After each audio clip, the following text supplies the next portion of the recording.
The smell, it's awful and familiar. Don't you recognize it? That hideous pungency, that faintly cloying sweetness. Only death smells like that. Something cold wakes in the pit of your stomach. Fear. The lieutenant has already brought a handkerchief to his nose. Eyes up, detective. Something's not right here.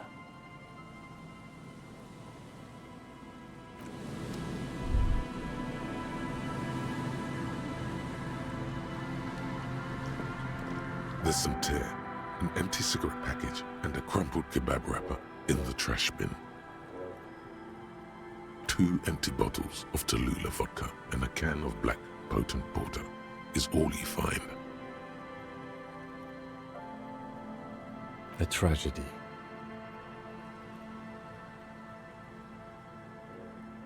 He shakes his head with genuine sadness.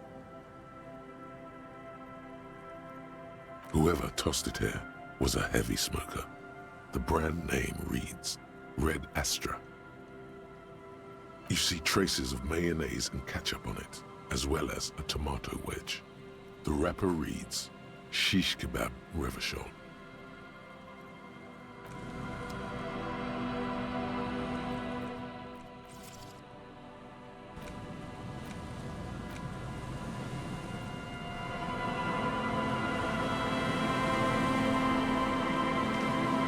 A man lies on the boardwalk, his limbs bent and neck turned at an unnatural angle. Right next to him is an empty bottle of spirits.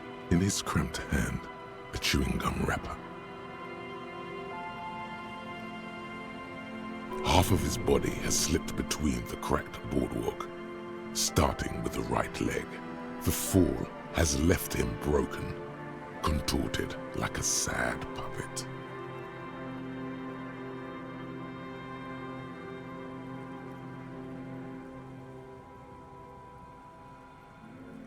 Hold on. Lividity is faintly pronounced. Whoever this is has been dead for 2 days. No longer. We need to investigate. Another dead body. This is your job. Steel yourself. Calm now. Carefully. Just another day. Just another dead body. Breathe. He's wearing mud-caked boots, beige trousers, and an old brown leather jacket with a bright blue lining. There are traces of kebab sauce on his chest. You find some sunflower seeds and a rain-soaked library card folded into 2. His jacket feels sodden and heavy under your hand.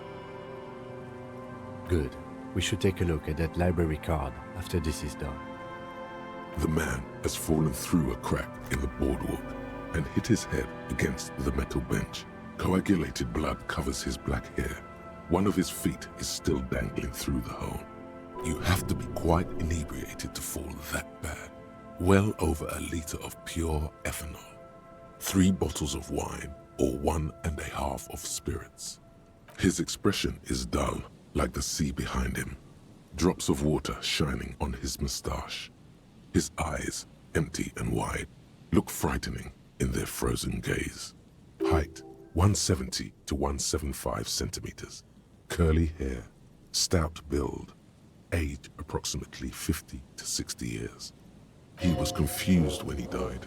Confused and alone, most likely. Overcome with the awful surprise of it all. He was just about to head home. The first step back home proved to be his last. There's some dried blood on the metal bench. right where the corpse's head rests. The floorboards are rotten and slippery wet around the hole. An empty bottle lies nearby. A chewing gum wrapper is clutched in his fist. A dried chunk of blood covers the hair at the back of his head. An open wound. It's sticky and cold to your touch. This is where he came out of himself, drop by drop, when he was unconscious. It took 3, maybe 4 minutes. I don't see any other major wounds, do you?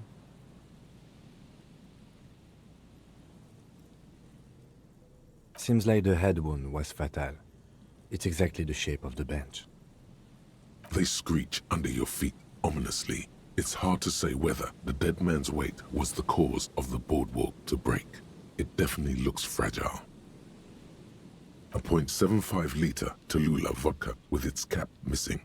There's hardly anything left inside. It's mid-market spirits with a slight touch of menthol. The man meant to enjoy himself, have a good time. Tear all around us. I'd prefer if you didn't collect them this time. It's not proper. True. It feels disrespectful. Grabowski spearmint chewing gum. Green leaves on the cover. The man's mouth is half agape from the terror of the fall. The blackness of death. Stench. You think you see white chewing gum too? He ate the whole pack, right? It's to cover the smell of alcohol before going home. The worst thing is, I've seen it before. Almost the same scenario, even the chewing gum. It's always the same. In a ditch off a road below the 881, he thinks. A young father. Then he shakes his head to make the memory stop. The entire boardwalk creaks in the wind as you take a step back. Looks like one of the locals. He'd have to know this spot to come here. You don't just walk over here. But that's just a lazy assumption. What do you think? At least this man knew how to party. Imagine the same scene without the bottle. Now that would be just sad. This is an omen, a sign from above. Don't start drinking again.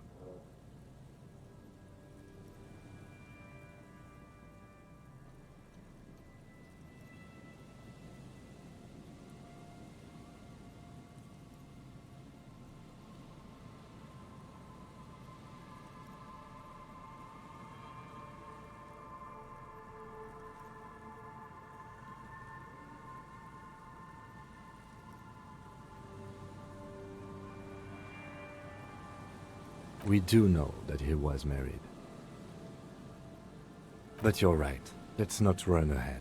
For now, all we know is that he's an unidentified middle-aged man found dead on the Martinez boardwalk. Death by misadventure. He slipped and fell through the boardwalk.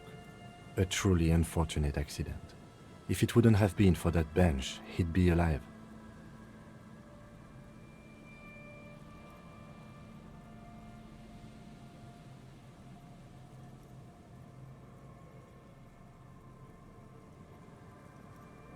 No, I don't see anything that points in that direction. For now, let's treat this case as a simple, albeit sad, accident, unrelated to the murder case. Yes, but what if there's a killer on the loose? 2 suspicious deaths in such a short time frame.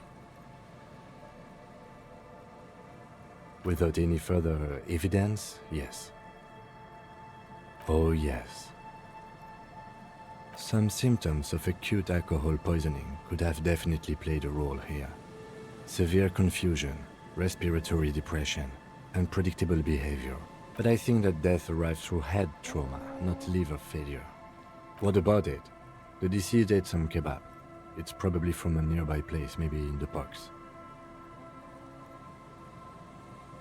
They'll seal this place off after the news reaches the coalition officials. I doubt that they have enough resources to actually repair the boardwalk. Not that sealing it off would keep anyone away. All it does is keep the city council's hands clean. It does seem to be a pretty straightforward misadventure. although there's still a question of identifying the body. From where I stand, I can see two options.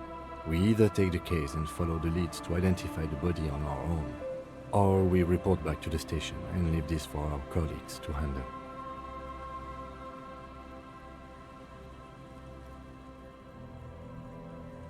Alright, we should first examine the library card you found. Then we can call the station from my kinema.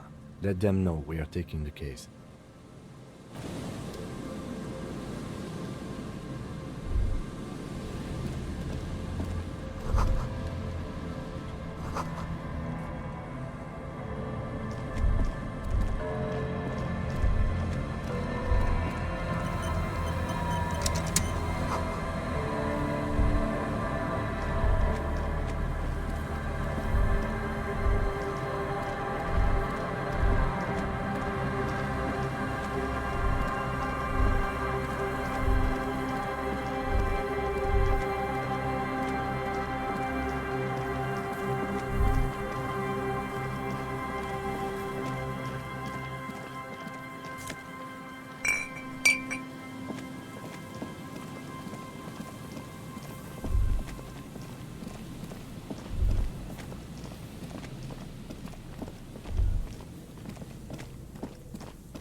The remaining windows rattle from a strong gust of wind. They're covered in a thick layer of grime. They must have been like this for 40 years.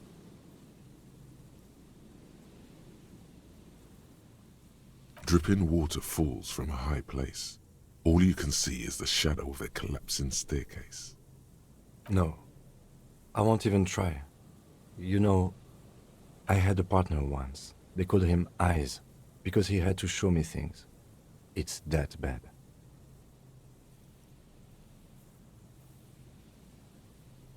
This partner of his, Eyes, things didn't end well. It saddens him to say his name. Don't even ask. He wouldn't answer. Maybe some other small talk. Well enough, actually. It's odd how that works. I'm no sharpshooter, but I pass my shooting courses 7 out of 10.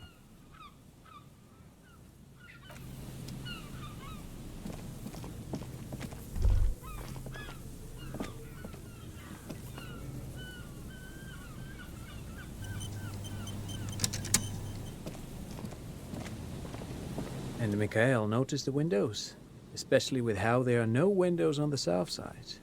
This was to deal with. You officers, come to investigate the historic subtext of West Martinez? I'm Tran Heilostam. You must be Kim Kituragi, right? I was just telling my son about this building. Not a lot of people realize the historic significance here. Very rich in hypertext.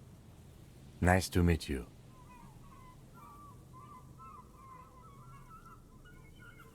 Yes, hypertext. Young Carp and the collection of cultural hyperlinks.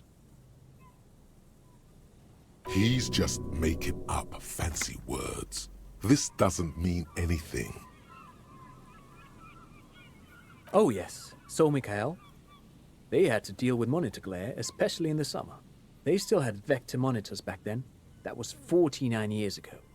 So they didn't have windows on the south wall. No, I can't say that we've met before, but I've heard of Kim, of course. Mikhail, say hi to the officers. Mikhail's a little tired today. We spent all night trying to run Orbis on his radio computer. Have you heard of it? It's a programming language used in Grad. Quite tricky, but he wanted to play this Grad-made adventure program. We've been getting really into Worms lately.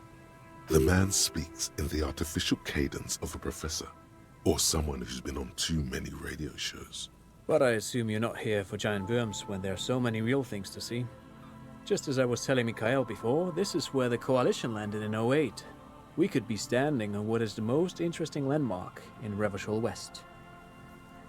This man is your half-brother. You feel it. But why?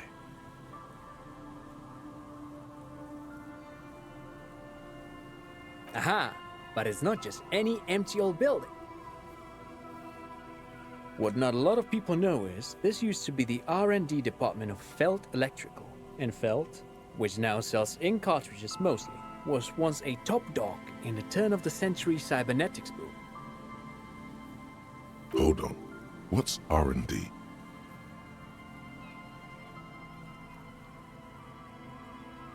It looks old and weathered, with seagulls picking apart its stone and metal carcass. Bushy undergrowth has taken hold of the collapsed rooftop. Some kind of bird has set up a nest on a broken windowsill. Apologies, it's an acronym for research and development. They don't use it anymore. You're probably more familiar with RTD, Research and Technological Development. Mea culpa. You are not familiar with that one either.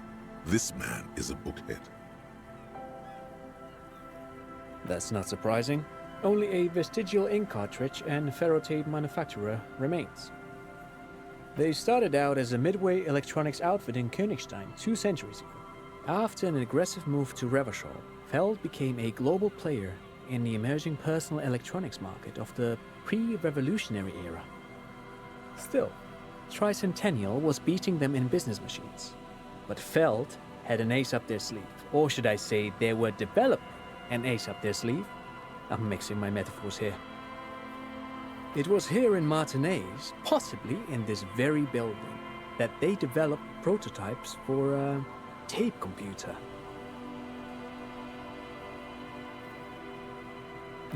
An elegant folding mechanism of rollers and ferrotape ribbons, portable enough to be a take-it-home solution, revolutionizing business machines, possibly even bring them to the average consumer, which is a feat of engineering even today's giants, Rein, ICN and ZAM, haven't achieved yet.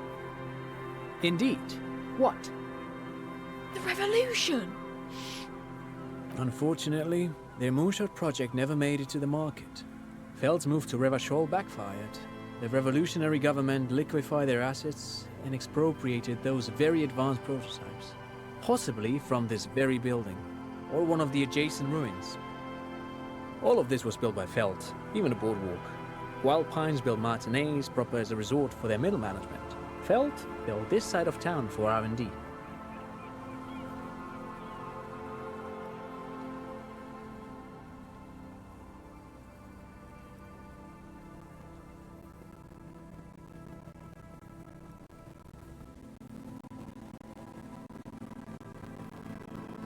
Yes, they even built a pleasure wheel, but that got destroyed in the war. Pleasure wheel. Perhaps run by the child home.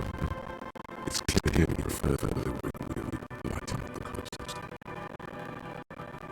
Yes.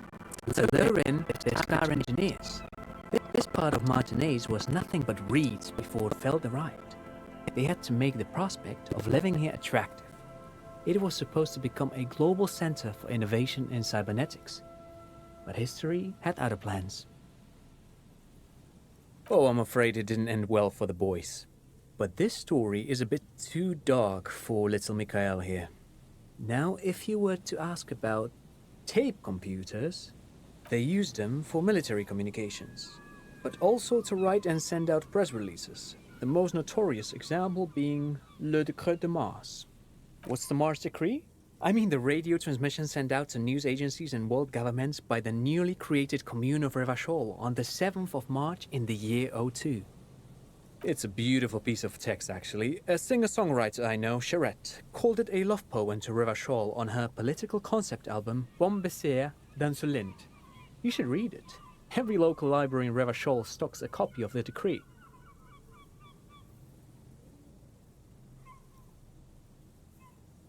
I tried to get Mikhail to memorize it. Tried to. Someone was much too interested in worms to be paying any attention. Actually, no one knows. No one even knows what a computer made entirely of tape would look like. But word has it, they were very elegant, exquisite, alien-looking turn-of-the-century hardware. 10 years ago, I did a little freelancing, I guess you could say. I was a special consultant for an exhibition at the Womty Dumpty Dum Center in Vredefort, Oranje. It raised the same questions, and we had lengthy discussions with Paul Ockerman, who was head curator at the time. This was before the twins Keith and Guy Jews joined the team. trying to... He did it. He said, Wumpty Dumpty Dom Center, like it's the most natural thing in the world. What the hell is a Wumpty Dumpty Dom Center? And who the hell are Keith and Guy Joost? The Wumpty Dumpty Dom Center for Contemporary Arts. The exhibition itself drew on Lagerman's notion of memory, and so there were some parallels. That's why the head curator, Paul Ockerman, chose to... In fact, I'm not. The Wumpty Dumpty Dom Center is a place you can visit if you're ever in Vredefort and are ever in the market for an exhibition space / contemporary art research center. But perhaps I should return to the tape computers. As I was saying, the device itself was very elegant, fragile even. One could write directly on the tape using a special chemical solution. The machine would then analyze the handwriting, perform operations, and project output onto a white screen. It was a beautiful, delicate thing. Made of black film and folding tape structures.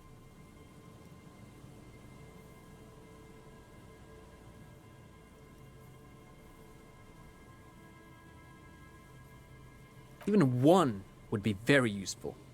Though I understand the socio-economic causes of the revolution, it pains me to imagine the revolutionaries setting fire to the precious device. But so they did. The failed playback experiment vanished into the fires of '07.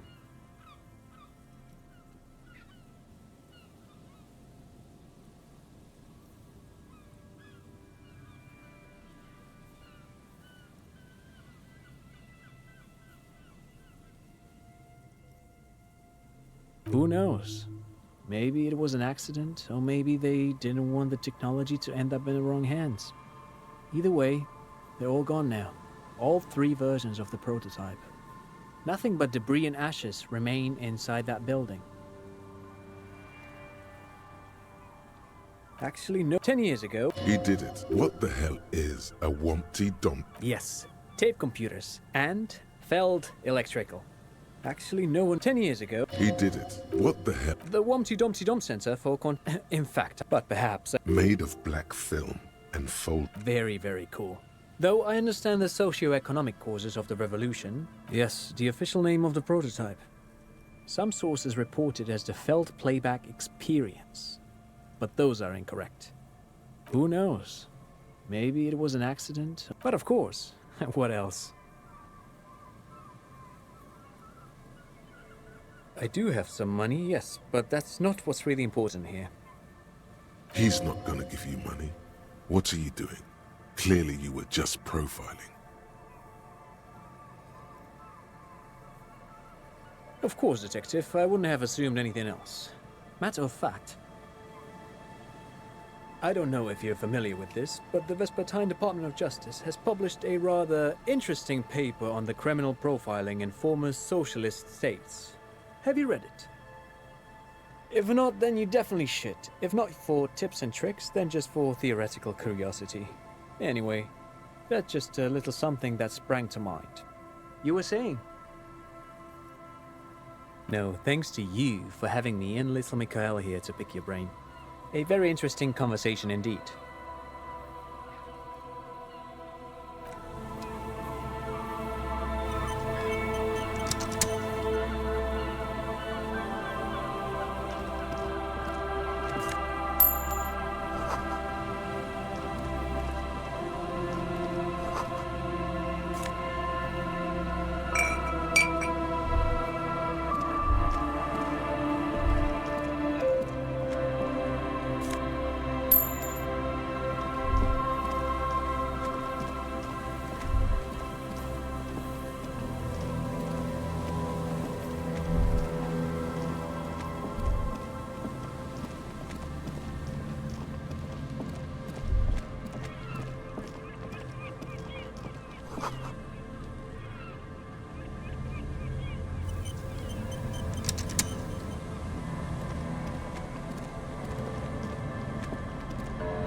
Go. Nice and easy. No way out, little guys. Not out of this jam. There's a cylinder on the ground in which the man is arranging some netting. It looks like some kind of trap. He notices you. Who's there? Oh, the police. Hello, officers. Is that the police? Why are the police here? Don't worry, Gary. I'll handle it. To what do I owe the pleasure? Of course. Thank you for passing along the message. That damn water lock is broken, and we can't go all the way around the A81.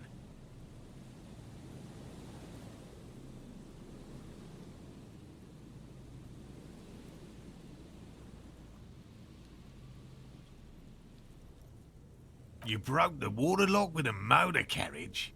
But there was a billboard in the canal. Not a vehicle. It said Samaran Butter.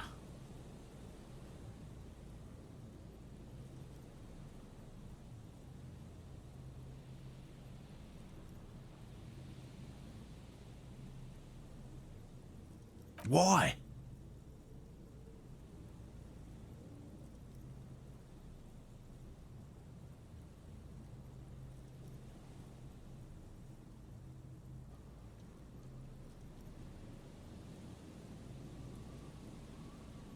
Did he say we can go back now? Yes, Gary. We can go soon. If you see Lena, tell her I won't be long. Sir, your wife is waiting for you. I just have to do one more round. See if the phasmid has taken the bait. Then we go in. Well, first of all, it's damn difficult to find, which is why we've been knee-deep in the reeds laying traps for it. Good question. Being a phasmid of the order Phantasmodea, a ghost insect, it disguises itself as plant matter. In this case, the reeds. Awful lot of reeds around, aren't there? And I suspect it may have also developed other specialised techniques to protect itself from predators, or scientists, in our present case. It's my hypothesis that it has evolved certain electrochemical defences that allow it to interfere with animal perception, impeding pattern recognition, confusing the visual cortex.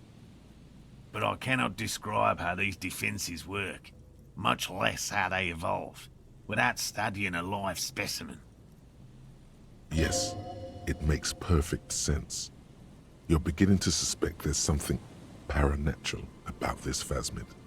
I'm expecting it to be quite giant. One known species of phasmid, called the Megaphasmodea zoensis, is about the size of a grown man's forearm, so, Seems puny, to be honest. typical rookie assumption. Insects are much more sophisticated creatures than those unversed in zoology give them credit for. Even simply catching a glimpse of the Insulindian phasmid would be the apex of my, of any, cryptozoologist's career. But to study it and its defences, find out how it stayed hidden so long. Would be glory itself. Very little, I'm sorry to say. No one's ever captured a specimen, so all our information is based on first and third-hand accounts. Not yet. That's what makes it a cryptid. Just out of curiosity, if there's no proof of its existence, how do you know it's real? I know it's real. By which I mean, I've heard enough first-hand accounts to believe quite firmly that the Insulindian phasmid is more than mere superstition.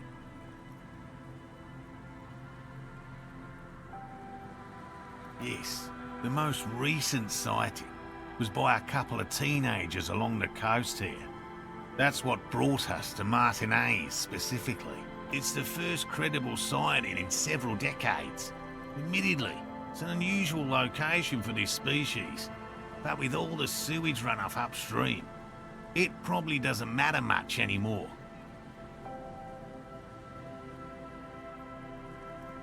I have to resist the thought Such an extraordinary creature is doubtlessly highly resilient.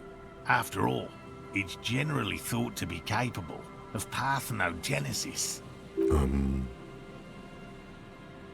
Yes, the females don't need males to reproduce. Makes it easier for a species to survive in adverse conditions.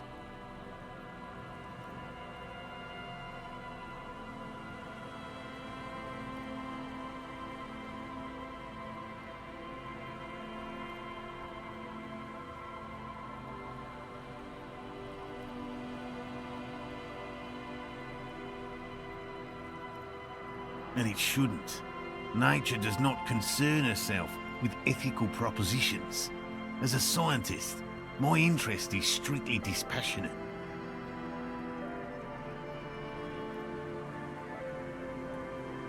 Well, they may not look impressive, but Lena designed them quite cleverly, so I'm sure they'll do the trick. Yes. Simple. Attracted by the locusts, the phasmid crawls down the funnel and, having eaten its fill, can get back out. At least, that's the intention. The net isn't a perfect solution, but we didn't want to use anything that might damage the specimen's delicate exoskeleton. Locusts. Nearly all known phasmids are herbivores, of course. But we've hypothesized that the Insulindian phasmid might occasionally prey on other insects. Inside the traps, a number of locusts crawl and tumble over one another in a tiny, chittering swarm. They'll work, I assure you. The predatory hypothesis, using locusts as bait, accounts for the failure of previous efforts by other teams, which use plants. We have given this some thought. Yes. What? And I'm eager to return to her, I assure you. But I can't leave before we finish with these traps. My wife understands that just as well as anyone. Come on, Morale. We've been soaking out here for days. It's time to go back. And leave the traps? Absolutely not. I won't let Lena down. Come on, she wants us back. I'm soaked up to my nuts over here. We'll both catch reed crabs if we don't dry out soon.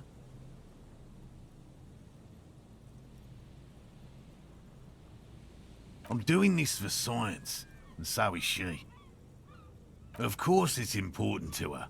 She's seen it. A verified sighting, on record. One of only 4 this century, and it's hers. Yes, that's how we first came to know one another, in fact. But that's her story to tell, not mine. Needless to say, you must ask her about the mysterious phasmid. Suffice to say, it's long been our dream to find proof of the Insulindian phasmid together. I can't abandon course now.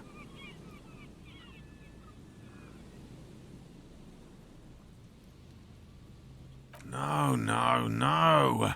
The traps need to be monitored on a regular schedule. What would we do if the phasmid were to starve while we were sipping tea at the hostel? He's dead set on this. I didn't expect you to take such an interest in our work here, officer.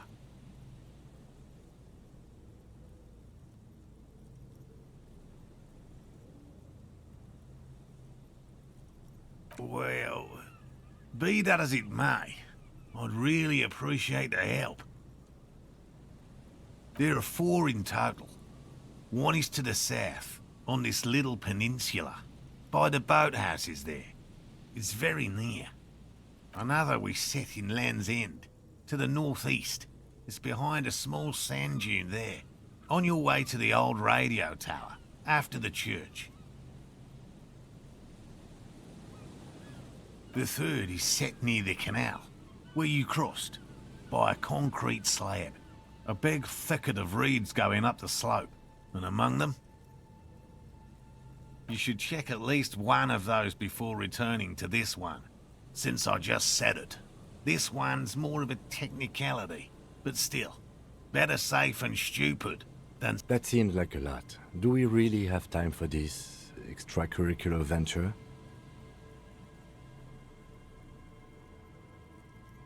Even relative to examining a week-old corpse, I'm not sure mucking about in the reeds qualifies as fun.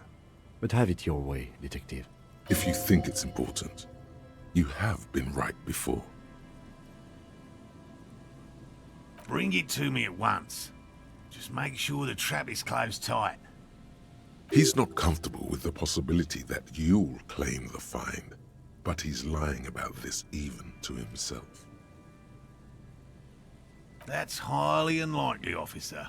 But in the event you do, I'll spray you with a pheromone mixture I developed. It's made of musk and research chemicals. The pheromone should attract the insect to you, or at least prevent it from bolting at the sight of you. It's quite potent. Will last you about a week.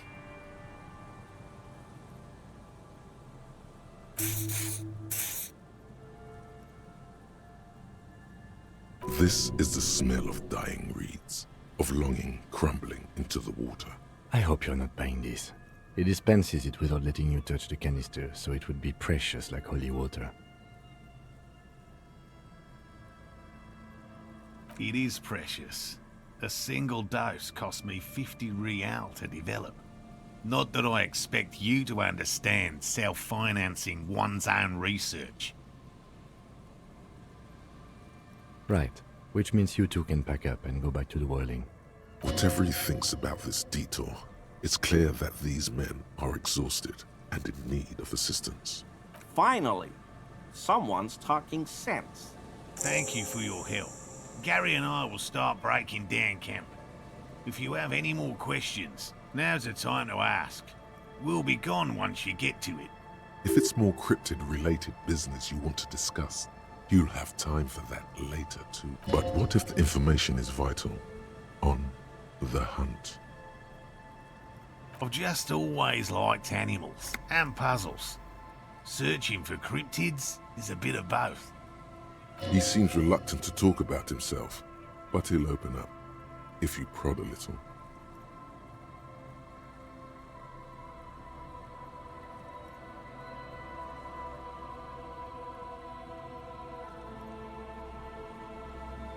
Real. I know you think one is a respectable profession, while the other is superstition. Everyone does.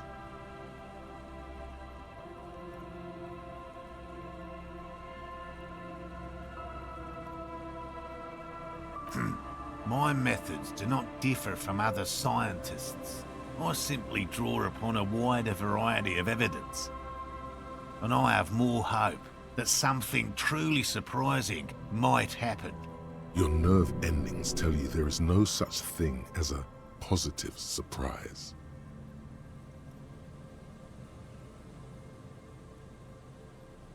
No, as I said, I have yet to catch a cryptid.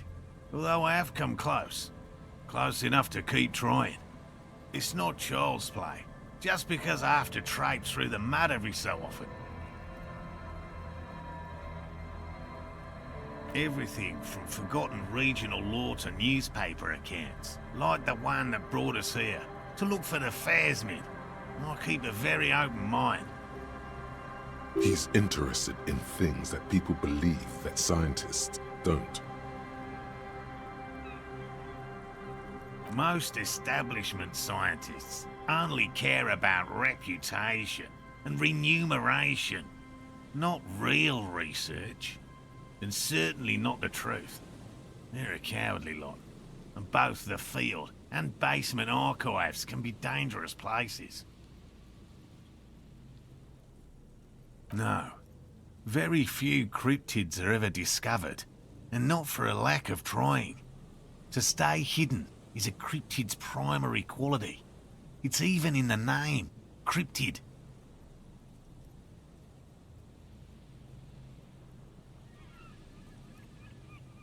Of the list of cryptids kept by the Cryptozoological Society of Chemney, which is 4,082 items long. About 2,000 have been confirmed as hoaxes. 2 are categorized as confirmed discoveries. The rest are in differing stages of discovery, refutation, and data collection. Yes, the Chateau Quan forest pygmy, who turned out to be an extinct species of primate, and a cave salamander from Yugograd, who is, honestly, quite unremarkable. It's in a zoo somewhere. We cryptozoologists are brutally honest with ourselves. More so even than the public. With cryptids, most cryptids are hoaxes or they are never found. That does not mean we should stop searching.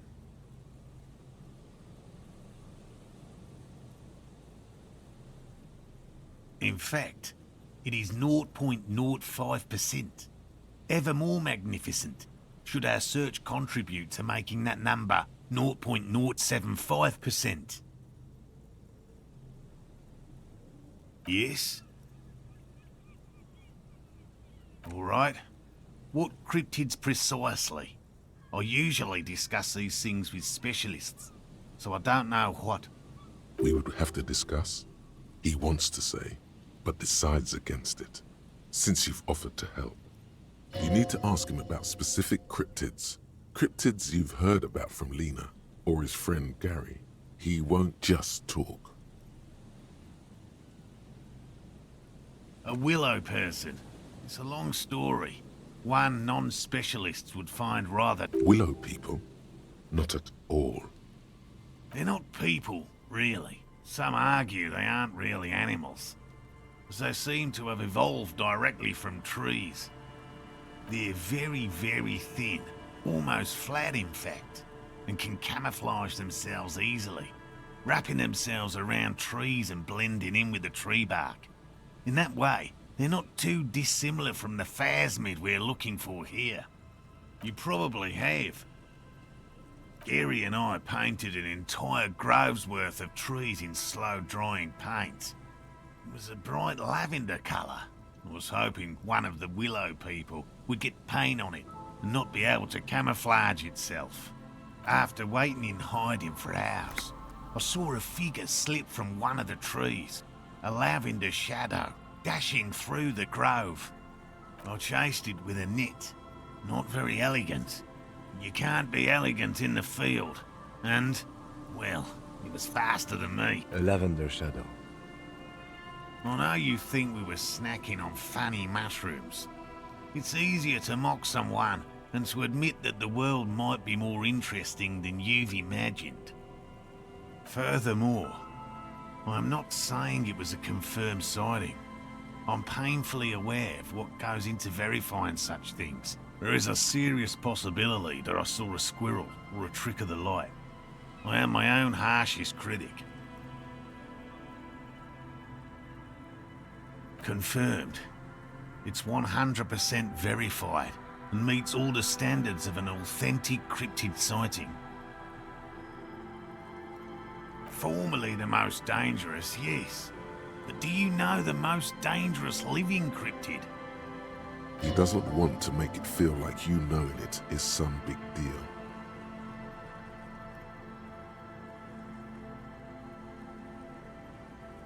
The most dangerous cryptid is a carnivorous ruminant, known colloquially as the dread moose. Yes, the dread moose subsists entirely on flesh. It has even been known to dig up fresh graves in search of sustenance. Human remains have been found deep in the forest, torn apart, then trampled into the mulch by large hooves. Infer from that what you will. Just like an ordinary ardent moose. You can't. That's what makes it so dreadful and hard to identify. The bodies found in the forest are just one piece of physical evidence. There's more. The recent surge in the moose population has hidden carnivores. The dread moose are effectively removing competition for both themselves and their evolutionary cousins.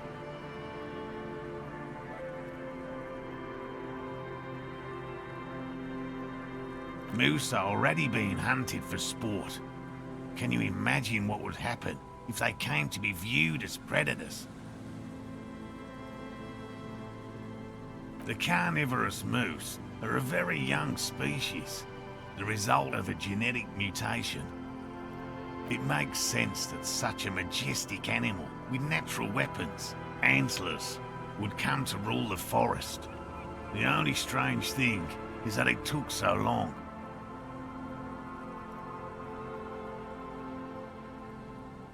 One slaughterhouse at the outskirts of the woods in Vasa reported that its staff kept seeing moose in the distance.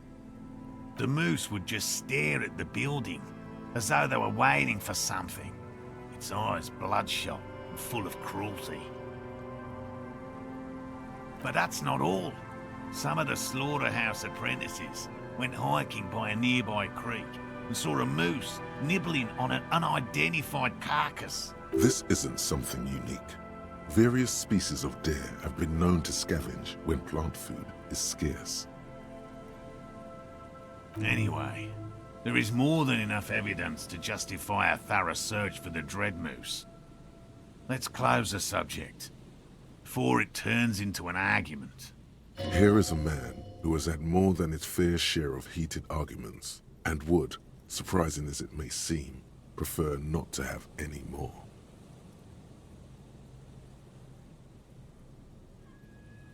That's impressive, I guess. But have you seen it with your own eyes?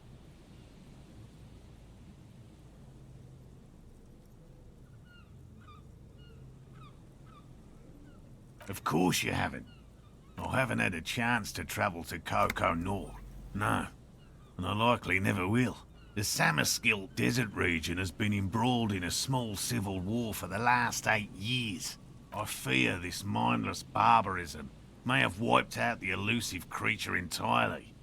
Sightings of towering luminosities have grown rare recently, while they once used to be constant. It remains unclear what this has got to do with you seeing it, as he was inquiring before. He was just being defensive.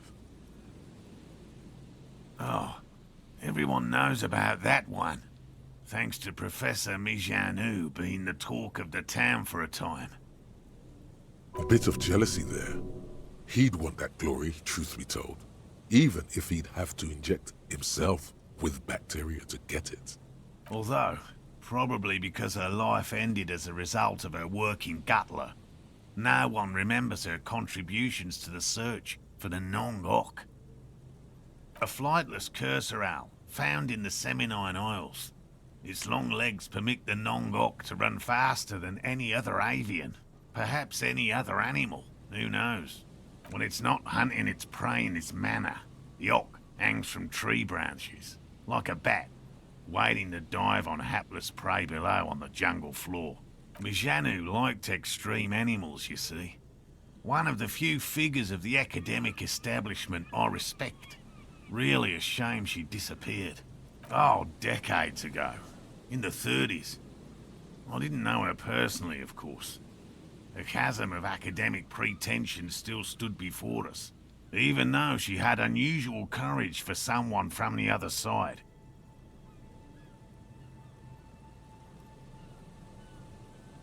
No offense, officer, but I'm not much of a pedagogue.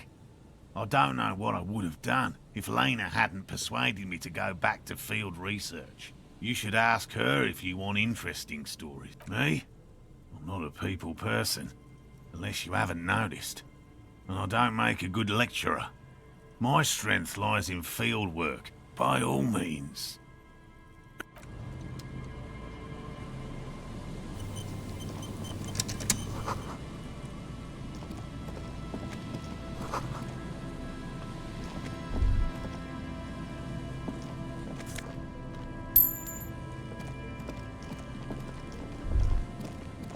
That patch of reeds over there, it's a great place to hide something.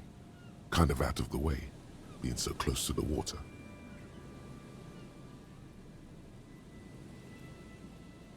You don't have a reason to. Yet. Nothing. Just a hunch.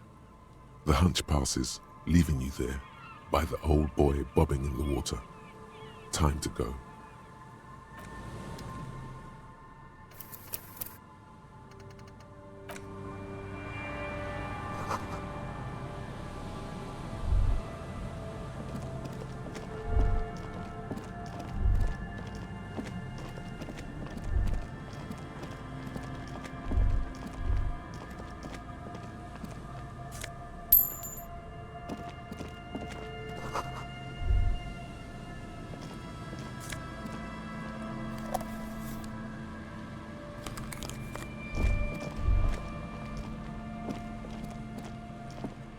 There's a trap in the reeds at your feet. Looks like the same one you saw Morel set before.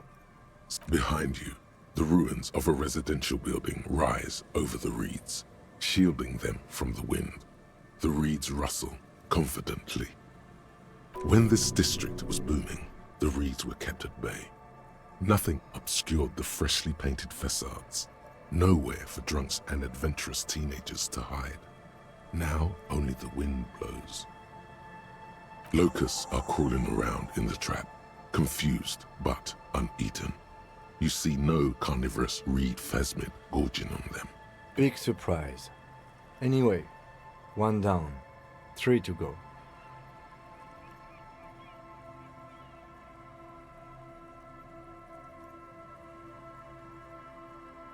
No, you weren't.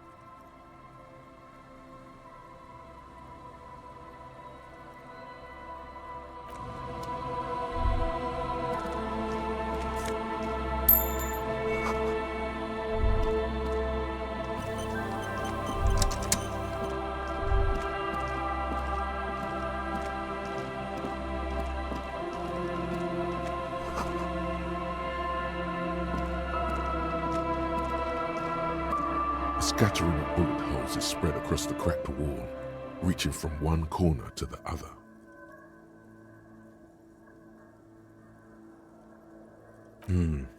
Correct.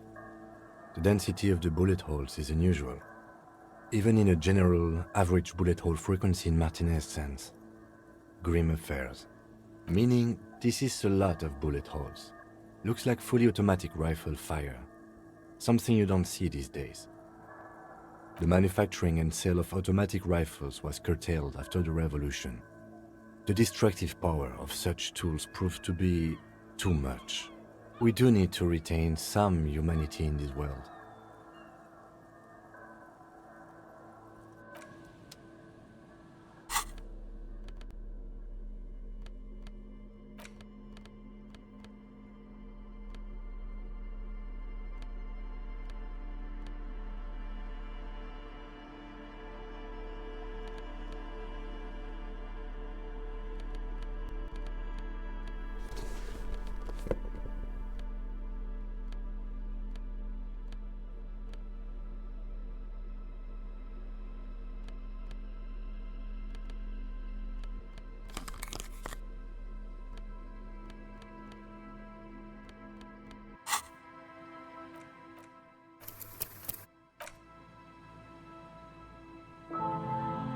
A scattering of bullet holes is spread across the cracked wall, reaching from unable to piece together.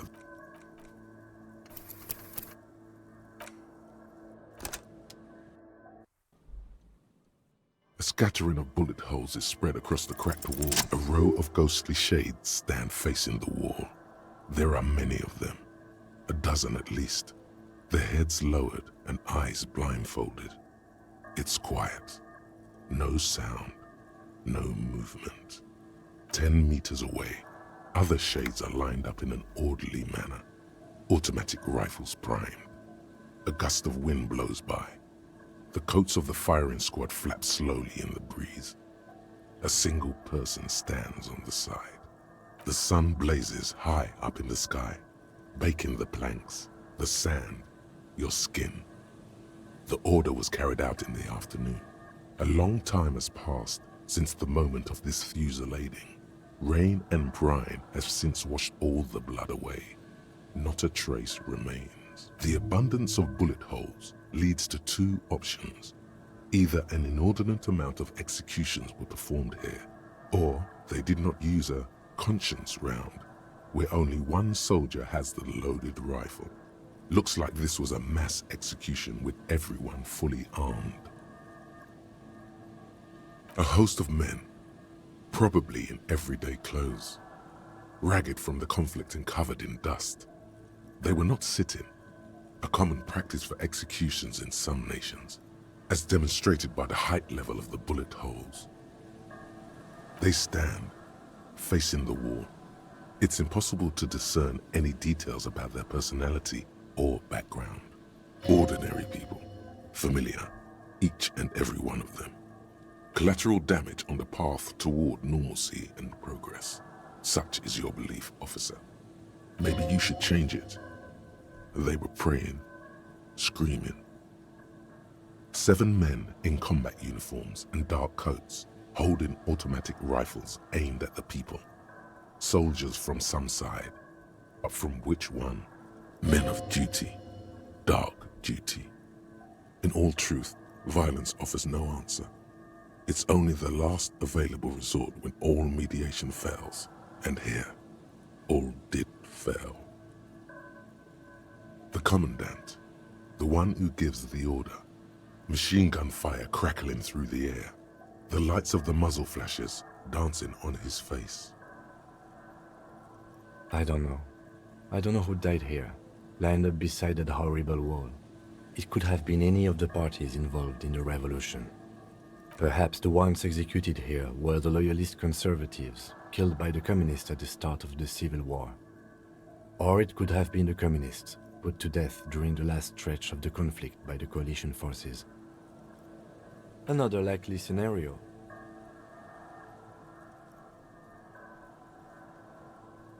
Yeah, it's very unlikely the coalition forces were the ones who died here. They were always the last ones against the wall. To be honest, if a coalition member was anyone in this situation, it was a commandant, the superior giving the orders. A cold sea wind blows away the figures.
This is the trap Morel just set. Checking it over, he said, is just a technicality. But the reeds by the abandoned campsite hiss and shake. The later it gets, the colder. Remnants of the camp can still be seen in the sand. The fire that's gone out. You feel strange, somehow. This trap is also full of panicked locusts. No sign of any cryptozoological beast inside. Another empty trap.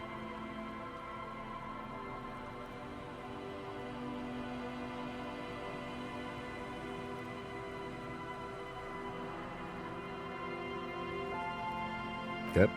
The next one has a crab trapped in it. These are just crab traps, you do realize.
You pick up the handset. There's a tone. The machine is operable.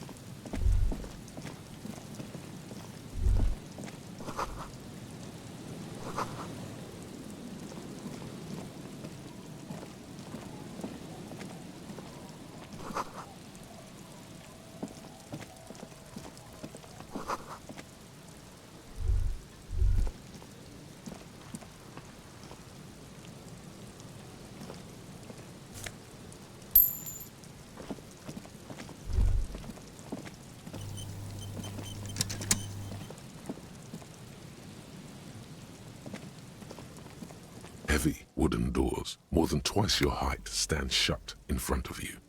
The rectangular sea-worn ornamentation appears in stark contrast to the padlock, carelessly drilled into the wood. Nothing happens, only the sound of the padlock rattling against the door. I don't think that's going to work. The carving on the door is block-like and angular, like the church itself.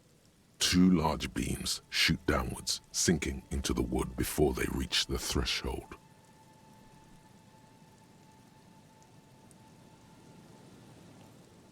The surface is smooth from the wind, but moist to the touch.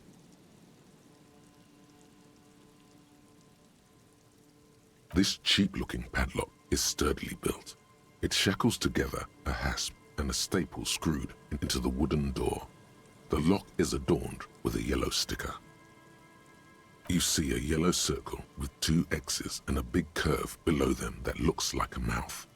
You're pretty sure you haven't seen it before, but what the symbol depicts is clear enough. A smiling dead guy. The curve makes it smile, and the X's make it dead. There is something blindingly modern about this symbol. Its modernness puts to shame everything you've seen before.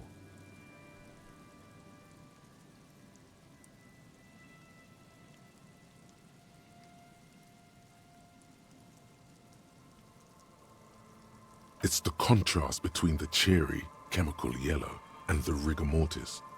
As if the cheery guy didn't know he was dead, or the dead guy didn't care that he was. Either way, you get the sense the forces of future are at work here. He takes off his glasses and uses a blue handkerchief to thoroughly wipe them clean before inspecting the sticker. Then he looks up. Pause. No. Looks like a dead man smiling. Suggests junior delinquency. For Revachol ZOC, the moral intern defined junior delinquents as minors between the ages of 10 and 16 who have committed an act in violation of the law. These acts aren't called crimes as they would be for adults. Crimes committed by minors are called delinquent acts. This was part of your officer's exams. I haven't seen that sticker before, and I'm not a youth.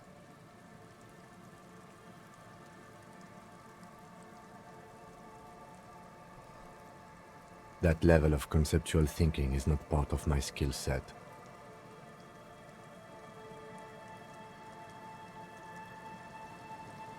The padlock passes through a staple that's been hastily attached to the wood.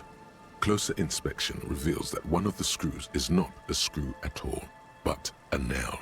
The work has been done recently and is unprofessional, to say the least. Should you want to get through, it might be easier to just pry the whole thing off. This cheap-looking padlock is sturdy. If you really think we should get in there, we need to find some other way. Can you hear the pulsing bass underneath the east wind? A sure sign of junior delinquency.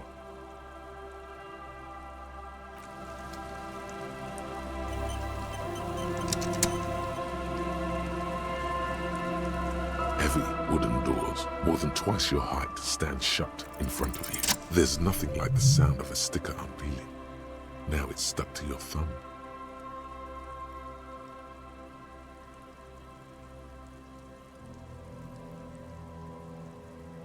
Looks like today was a gold star day.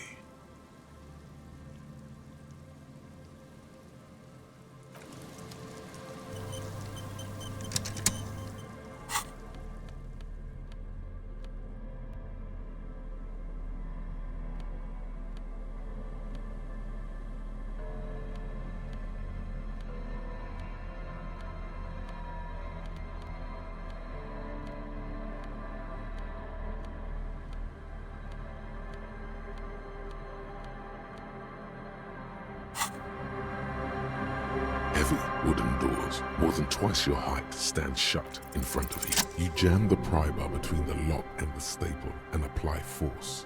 Your biceps bulge from the strain. The metal creaks and the pathetic old wood, rusty screws, and one nail stand no chance against the forces of leverage.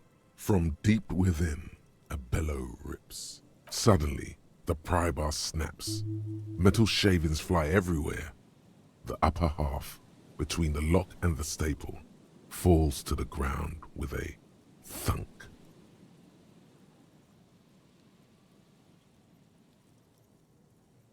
I don't know.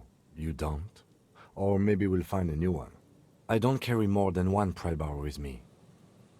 I thought this was a lousy way to enter a place of worship that's already in disrepair. I guess the church agreed.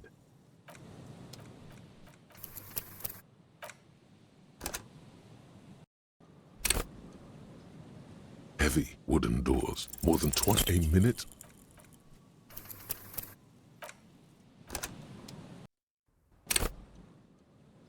Heavy Heavy wooden doors, more than you jam the pathetic old. Suddenly, the pry bar, the broken edge of the snapped pry bar is smooth. Took the tip right off. A bad omen. Beware of this church. Tools break, officer. Try to control yourself. For example, see how calm I am, although you broke my favorite pry bar. I don't know. You don't? Or maybe we'll find a new one. I don't carry more than one. I thought this was a lousy way to enter.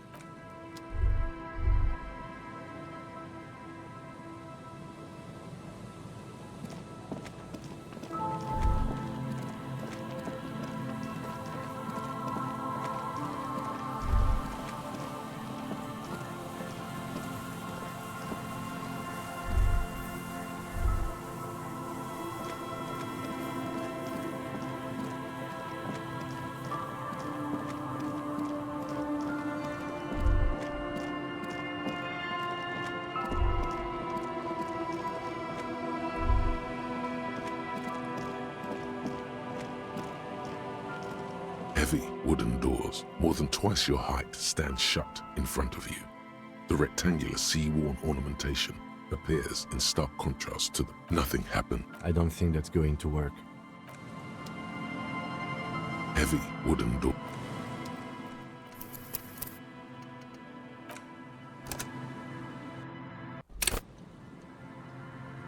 Heavy wooden doors, more than twice.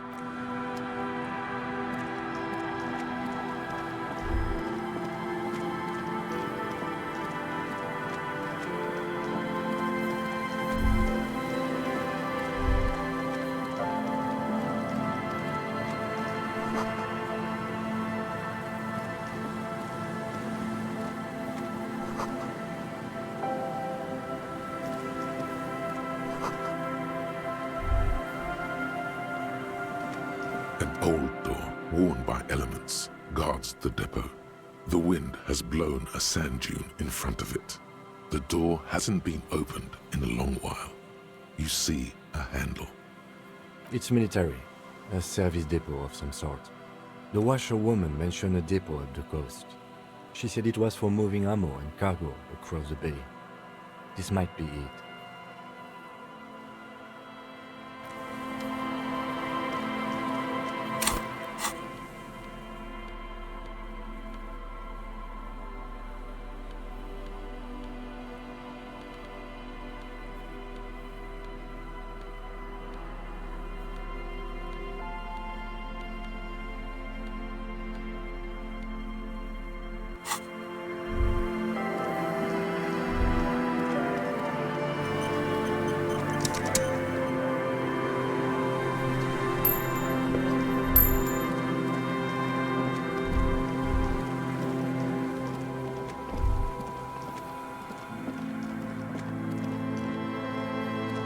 This trap's not too hard to spot, once you know what to look for.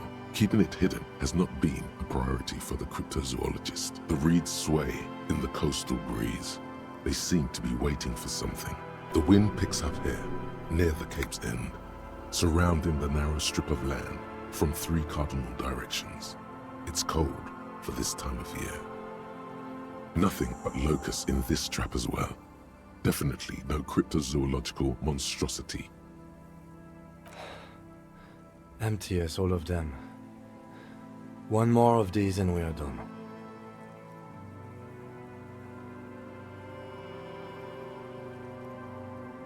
No, I'm fine. I didn't mean to complain, it's just...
Tequila sunset.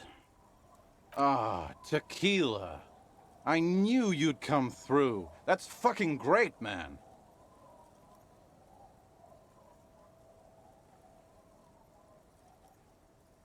Let me see. What? This isn't my jacket. My jacket was beautiful.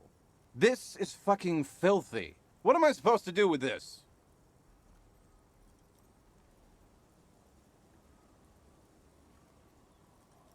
I'm not taking a disgusting pile of hobo rags. I may be in an irrecoverably decaying orbit, but I've still got standards. Either bring it back the way it was before, or find a dumpster to burn it in. You know, despite the guano, it looks like the jacket itself is stain resistant. It may just need a good scrubbing. What's in a name? Hey, Spiral Boy, you gonna share that? Don't call up. Shut up, guys. I'm telling a story here. I was once a reasonably high net... So you don't want to just...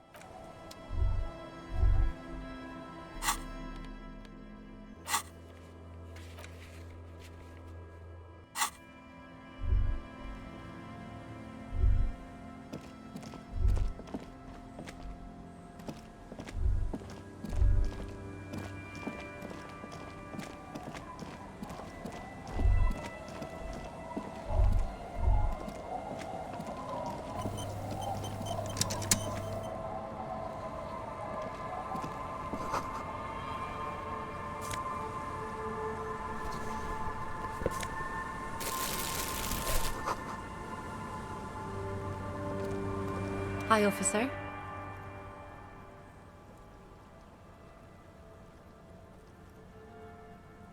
Anything I can help you with?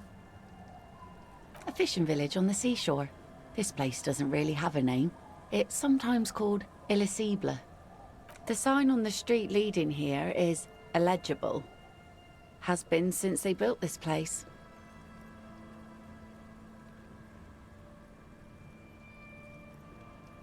The name is Lillian. People call me Netpicker. I think I have time for questions, and that was actually the second one. Ask her about the cool sword. Helps to break the ice.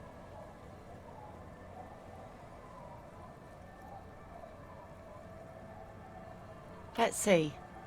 Who are you looking for? Well, how can I assist you then, officer? Like I said, fish mostly. Sail the waves, take care of the kids, pick nets. Right now I'm tarring a little skiff. I sell the fish to people in the Delta to serve at their fancy restaurants. Authentic Insular Indian cuisine. Sometimes I also walk to the beach to see what the sea has given up. The sea is full of surprises. This is what is called a conversation. You don't have to be guarded right now.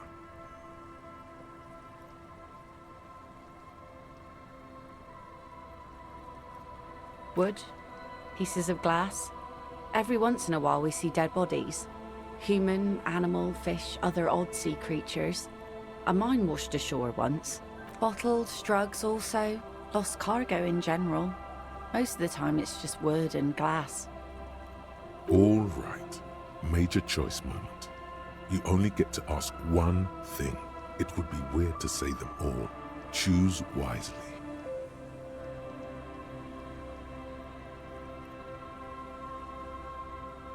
And go where? The fish are plentiful here and we get enough orders to get by. It's not great, but it's something.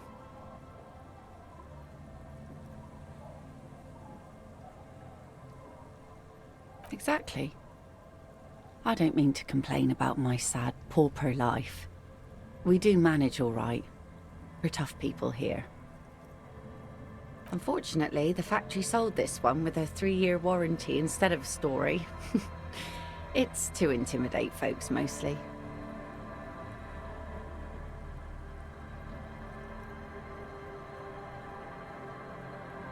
Not really. I know some basic moves, and I know it sure as hell beats a knife when you're in a tough spot. It's a regular mass-produced sword, like a shovel or an axe. Nothing fancy, just for intimidation. From time to time, people need a lesson in respect. That's just the way it is. Back in the day, I caught the eyes of many men. And believe me, men need a lesson in manners from time to time.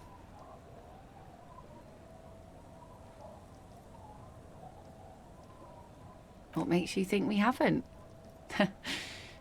The truth is that almost everyone in this life is scared and tired and stupid and too dull for that. That goes for men too.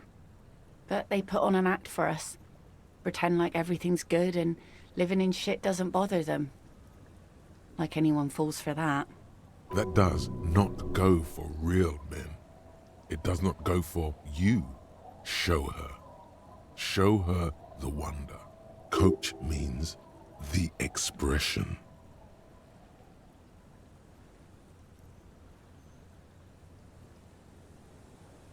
Aye.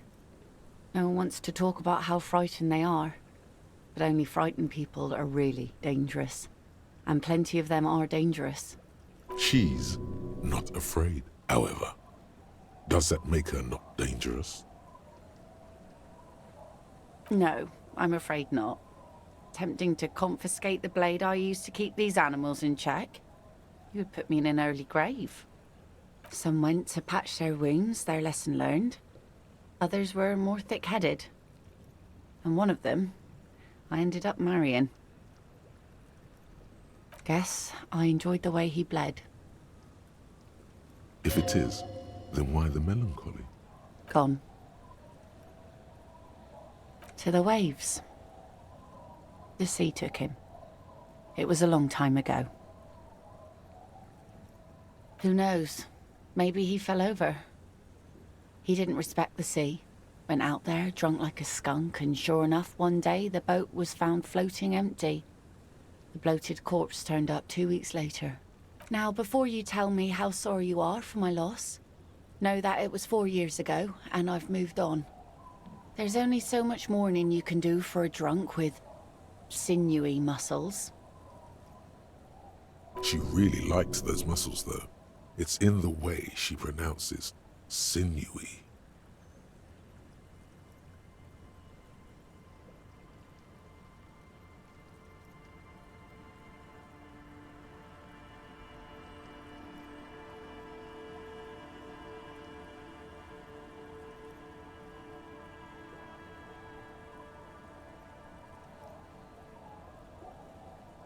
Us working folk don't have the luxury to be bedsick with melancholy. I buried him, mourned for an appropriate amount of time, and went on. Life didn't really change that much for me and the kids. This is neither a touchy nor a very interesting topic for her. She looks like she's ready to go on a date with another, better, drunk. Ask her. Both of you could need some action.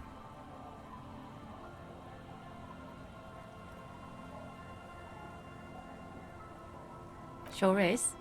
The sun, I call her, coated with a fresh layer of tar just yesterday. It'll take some time for it to dry, assuming the sunny days continue. Oh? Well, how can I assist you then, officer?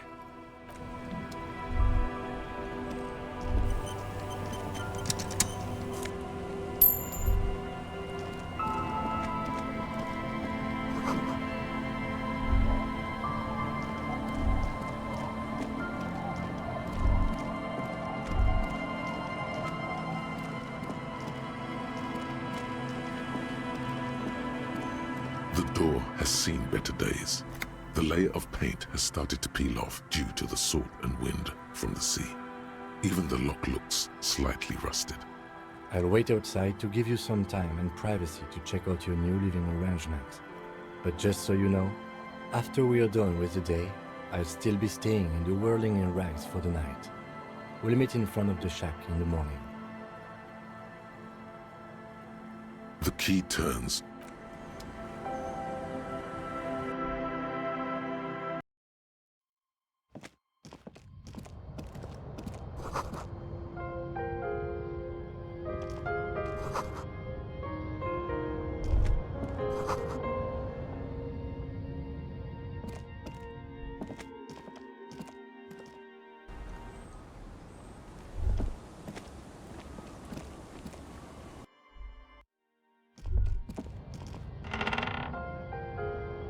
brisk coastal wind still howls against the window of the shack.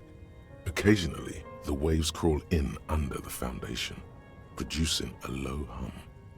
The room feels muffled, like you pulled your hat over your ears.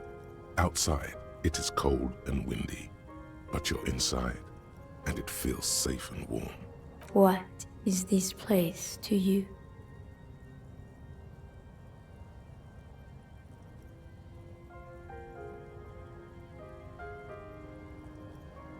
Behind the half-built cinder block house at the other end of the village, there are 3 people drinking. Your new crew. You don't need the old crew. Oh no, you have a new crew to get drunk with. You already were a part of their crew once. You can get drunk with them again. You're probably going to hang out there a lot, behind that cinder block house. It's where you belong.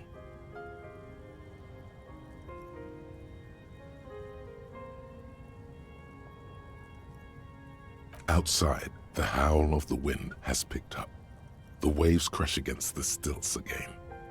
It's as if you think the thought, but in someone else's voice.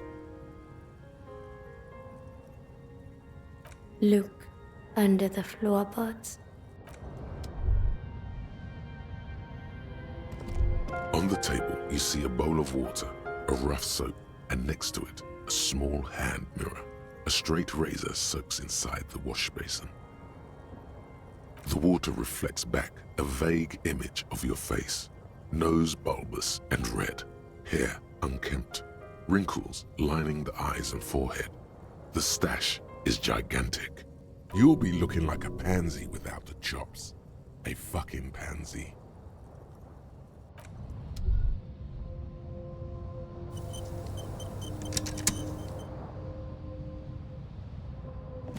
An old mirror hangs on the wall. You see the reflection of your face in it, adorned with the expression.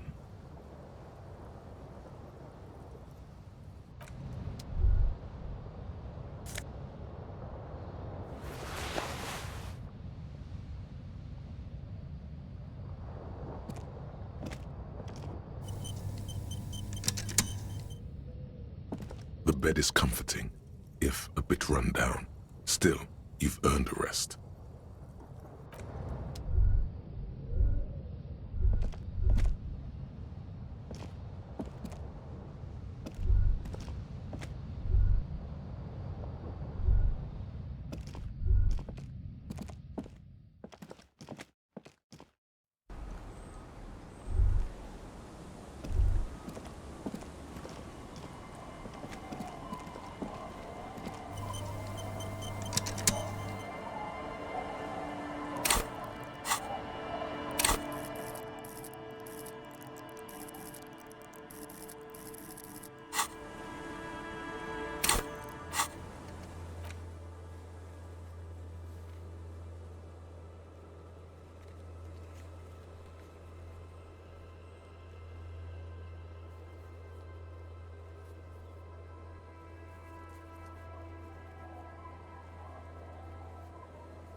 takes you a moment, but finally you spot the last of Morel's traps.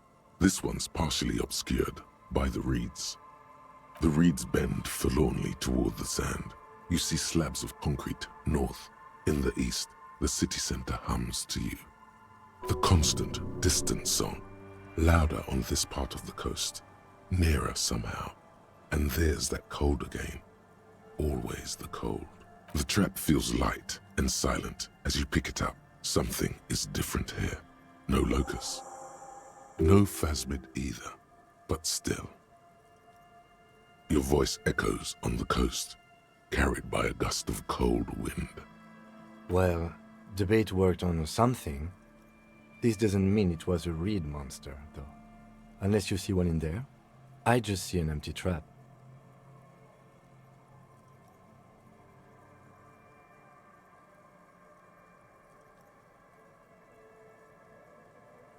Right.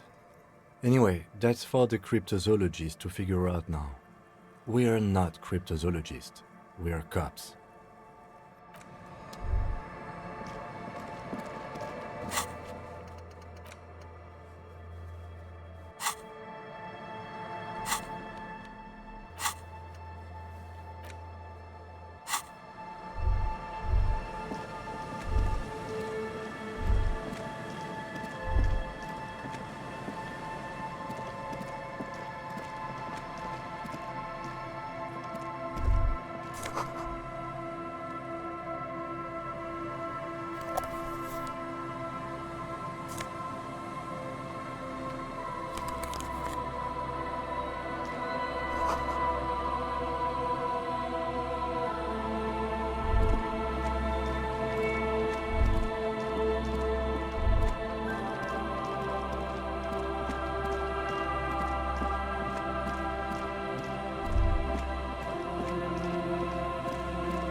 Oh, sweetie, I don't even know how to thank you for finding my husband and helping him out. I hope we haven't been too much trouble for you. Here, I want to give you a small token of my gratitude. It's a tie, Mexican origin. The pin is an antique, quite special. The little silvery knob holding the tie together feels warm in your hand. It's in the shape of an avian skull with 8 eyes. You could ask her about this when you get the time. It's probably a cryptid, but the phasmid, of course, is more important. Oh, you don't want to hear about some old woman's ramblings. Ramblings? Nonsense. Your description of the phasmid is the most precise I've ever heard. But darling, I didn't even get the size of it right. You were a child, my dear. Really. It's extraordinary what you were able to describe. Now go on. Tell our friend about it. He's proven his interest in the field. Reflexively, the lieutenant read his familiar notebook. Well, it was summer. I was building a racing track out of sand on the beach near a tall stand of reeds. Quite a tall one. Many times my height I remember. When, all of a sudden, I'm getting ahead of myself. I was 5.5 in Betancourt in the suburbs. My grandmother had a summer home there. She'd just started forming memories. Real memories. Not the billowy haze of infanthood. The strangest moment of my life. I looked up and one of the reeds moved. Not like a plant, but like a living thing. It stood up and looked at me. Its body unfolded like some antique toy. I've never seen anything like it. She had no fear, just surprise. I didn't know this can happen, so I reached my arm and touched the thing. It felt just like a stalk of reed, but it moved, swaying, towering above me. After a while, 20 seconds, a minute maybe, it left, went into the reeds. I tried, but I was only a child. There was mud and high water. I couldn't see it anymore. I was just standing there, knee-deep in mud, looking around me. Where did you go? Don't go. I ran back home to my grandmother and asked her if reeds could walk, and told her they were looking at me. Of course, she just laughed at me, but I knew what I'd seen. For years, it was a story I told at parties when I wanted to impress boys. That sort of thing. Of course, most people just took it as a strange, amusing anecdote. So did I, honestly. But then I met Morel. We were on a date. Can you imagine? She tells me a story, and it's the most detailed report of the Insulindian phasmid I've ever heard. The sounds. She told me it hissed. So that's how they met. This is beyond significant for them. It did, yes. Like reeds in a gust of wind. The way it moved, the colour, how some of its limbs were white, like marble. It matched perfectly with what I know from other accounts. It was amazing. If it weren't for Lena, I might have given up hope years ago. It's no exaggeration to say that she restored my faith in my profession. Our first, yes. Not all of them. There is some white coloration reported, along with beige, where the camouflage ends. It's hard to say how big things are when you're quite small yourself. To me, it seemed to be taller than I was then, but that's probably not the case. How could she? Who imagines this? She didn't know about the phasmid. This is the main thing here, what makes it a confirmed sighting. She had no previous knowledge of the insect. That's true, yes. I'm almost certain neither my mother nor my grandmother knew of it. It was only when I started telling my story as a teenager that boys would tell me, "Lena, you trying to tell us you saw the Insulindian phasmid out there in those reeds? Get out of here." They just give me a cider and ruffle my hair and tell me to stop dreaming. But I saw it. I thought it was a wonderful story, ma'am. But I don't believe it. A child left unattended on a warm day. Children make up stories and then end up believing them. You're welcome, sweetie. I do appreciate the chance to relive it whenever I get one. It was just such an impossibly sunshiny day. So warm. And she could get up and walk right into the reeds on her own, into the mud, anywhere.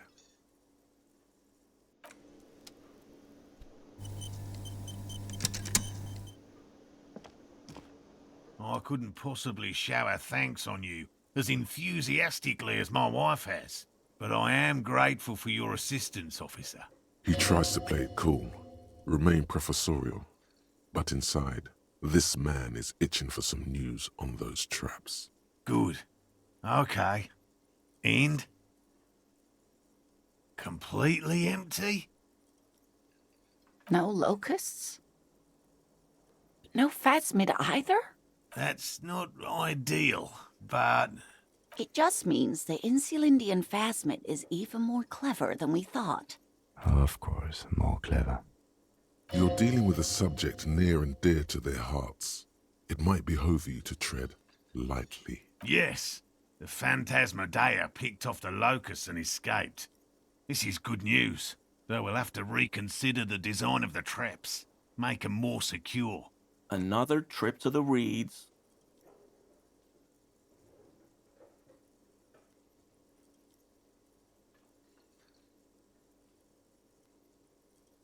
Of course we have. Wait, Morel. He may have a point. We have an obligation to rule out other hypotheses. You're right, dear. It's a fair point. But what other explanation could there be? Pardon me. This is a big deal for us. You've helped us twice now, and brought some great news too. My gratitude, and the gratitude of the Société Cryptozoologique de Ravachol, is yours. Heartfelt gratitude. But does it feel like closure? What really happened? Thank you, it's an honor. We should probably return to our main investigation here. This has been refreshing, but... Helping cryptozoologists isn't really a priority for our organization, is it? The lieutenant looks out the window, impatiently.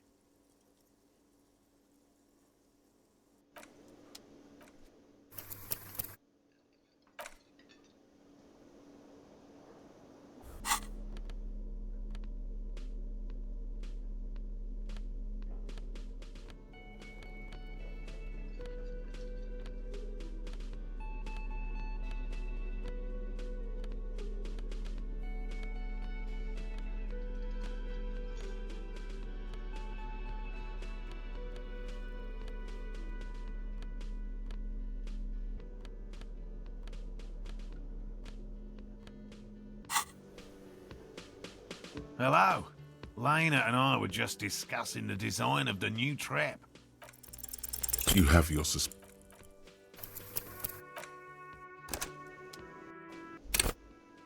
Hello.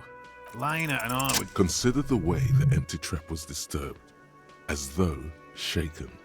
Most likely the hands of a young person. Hands small enough to fit inside the trap, too. You should ask the red-headed boy, Kuno. A little hooligan. But what would a child want with bugs? Oh, my dear Morel. You've been an old man for too long. Kids love to torment insects almost as much as they love to torment old folks. Delinquents, my favorite. Oh, you've been such a dear to us. Please, let us know whatever you turn up. I have a feeling we're getting so close. Well, I see you've got all the help you need. I'll see you tonight at my place. Let's play suzerainty, but no more field trips for me. This is a slippery one. He may respect the law, but mostly wants to pass under the radar. You won't get a chance to talk after you walk out of there. He hasn't been particularly forthcoming before. He may well still be hiding something. After he's left, it's too late. Really, Gary? We're getting somewhere here. I'd love to play suzerainty, but... Lena, I'm sorry, but you're not getting anywhere. It was some kids. I know the little mutants around here. Leave anything out in the open and they'll steal it. Even if it's bugs. Morel, it's been fun. Really. But I need a bath and I have deliveries to handle. When this tea is done, I gotta run. No need to apologize, Geary. You'd be more than helpful. We'll have to take a rain check on that game of suzerainty. The first man to break formation is always a blow to leadership. This is bigger than he lets on.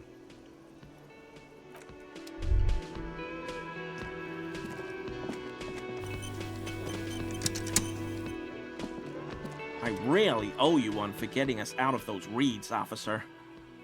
Finally got all that soot out of my hair. Name's Gary. Yellow Man.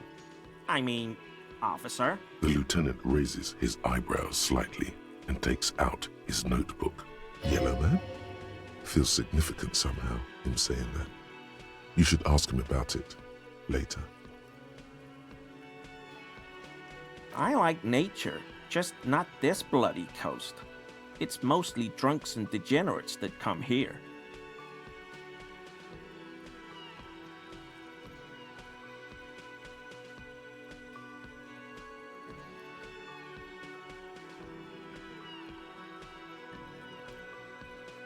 Dark times will do that to good men. Serious question time. This man is no innocent. No one is.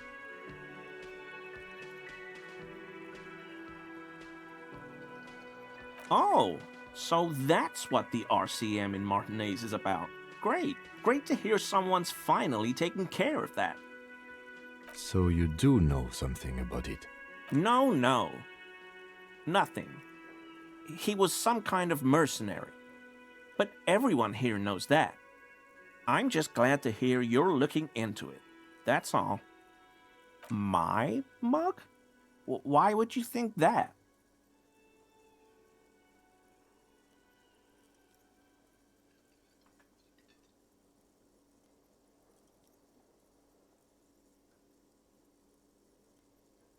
Really? I hear it all the time. All in jest, of course. No offense meant to anyone.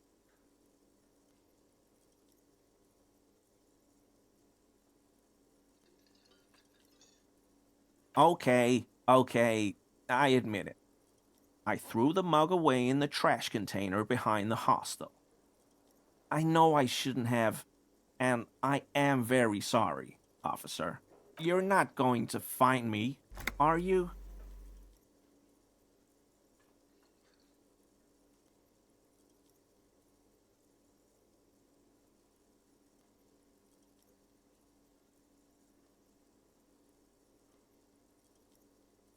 Okay, I deserve that. And I won't do it again. You have my word. I don't know what got into me. Stuffing my garbage in another man's property, I've been having trouble at work lately. The Koikos are price dumping us out of competition. What did you do, Gary? Nothing. Just answering some questions. Helping out the law. Here we go. Start pumping that sweet info. I know a guy who works with the trash collection services, CS Municipal. He gave me a master key for the trash containers of Martinez. So I can use the Whirling's trash compactor to store my own stuff. Garbage disposal is expensive as hell. The damn Bohemians run it like a mob. I'm sorry, okay? I thought I could cut costs. I shouldn't have. I shouldn't have disgraced myself. Disgraced? No need for the histrionic, sir. It was, after all, just a trash container.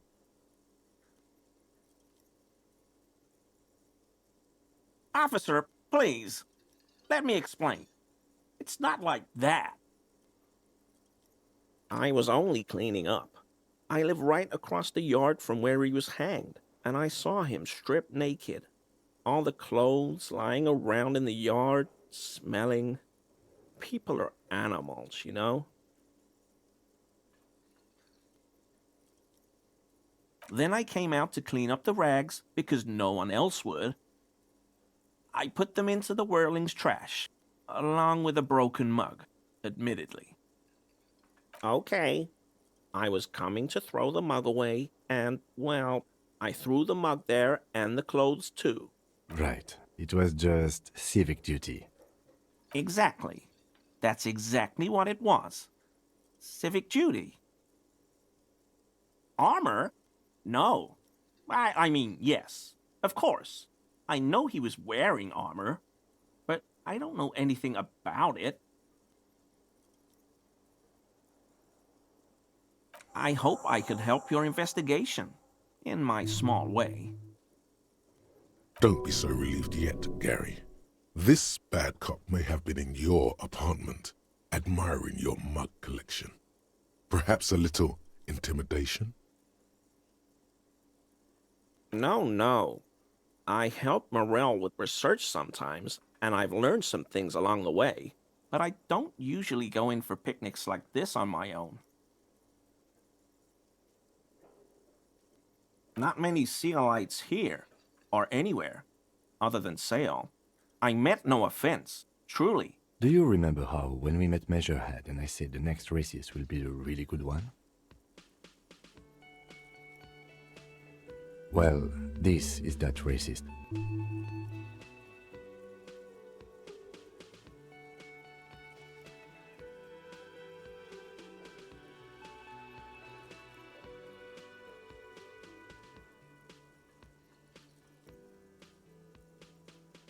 Hey, man, all I meant was there are not many Sealites around here. I'm just stating a fact. No, no problem at all.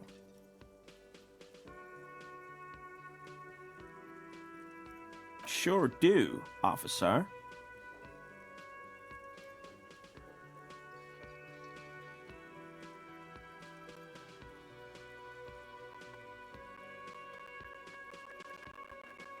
In my home. Yes. When I was going to... How did you know?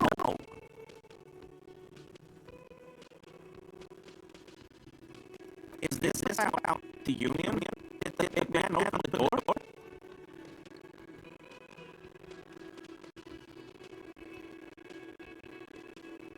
So you work for Everard Claire? Officer, please tell him we're good. No, tell him I'll make it up to him. What have I done? He'll send the muscle after me.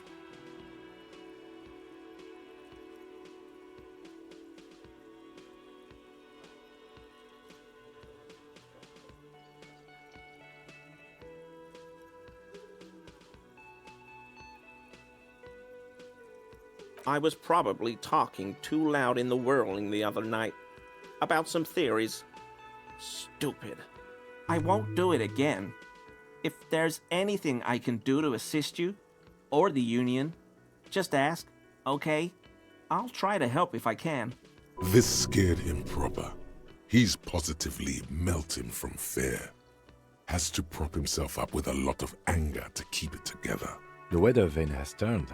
He cannot be unturned. He clearly liked his squirming. He may even have changed his mind about the whole door-opening operation.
Very generous of you to help us out. I mean...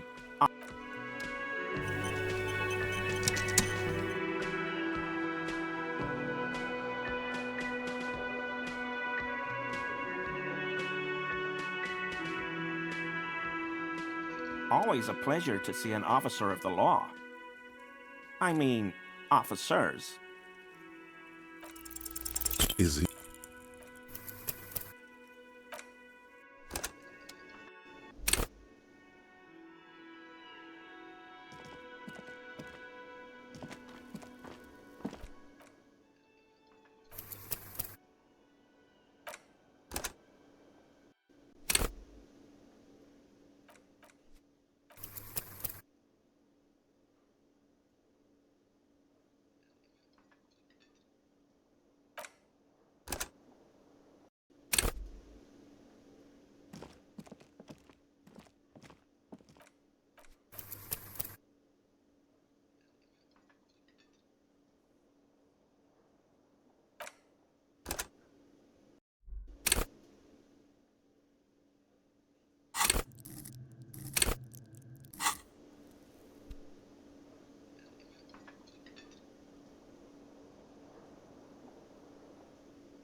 Oh, hello, sweetie. So...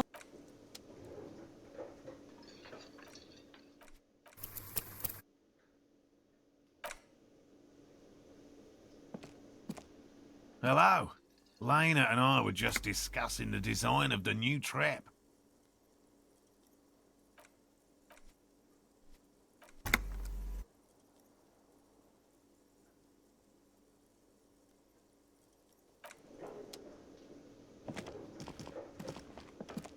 I really owe you one, Yellow Man. The Lieutenant Yellow Man? Feels significant somehow, him saying that. You should ask him about it. I like nature, just not this blood. Dark time. Serious question time. This man is... Oh. So you... No. My mug? Really? I hear it all the time. Okay, you're not going to... Oh, I don't know. What did you do? Nothing! Here we go. Start pumping. I know, so I can... I'm sorry. Disgraced. No need for the history. Officer, I was only cleaning up. Then I came... Okay. Right. Exactly. That's exactly what... Armor? No. I hope I could have... Don't be so relieved yet, Gary. This bad cop may have been in your... No. I helped not many... Do you remember how, when we met Measurehead and I said, well, this is that racist? Hey, man. All I meant was there... No problem at all.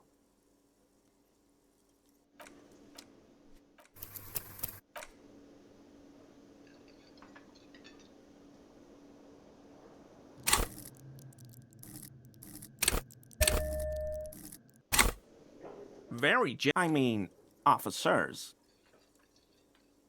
Sure do, officer. In my home. Yes. Is this about you? So you were... What have... As he lowers his tone, he hunches his back.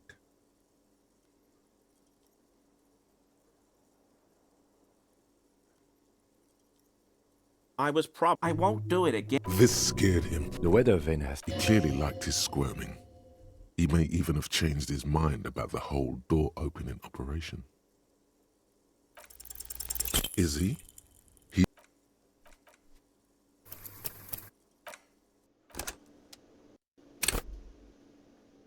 I mean, officers.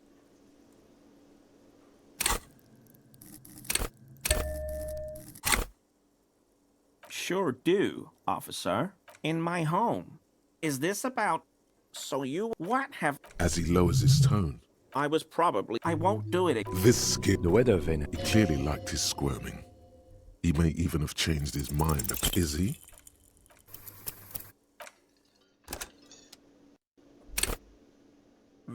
I mean, officers.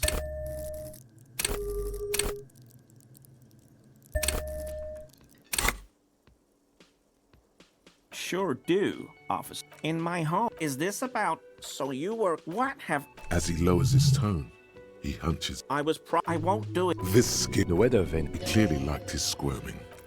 He may... Is he?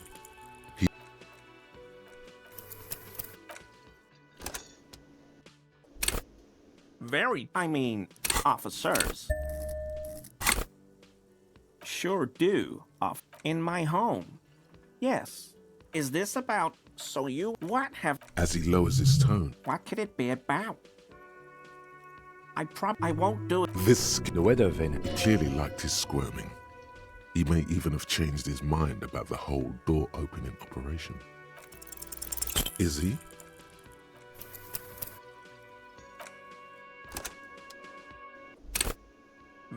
I mean, officers. Sure do, officer. In my home. Is this about... So you... What have I done? I won't do... This... The weather vane... He clearly liked his school.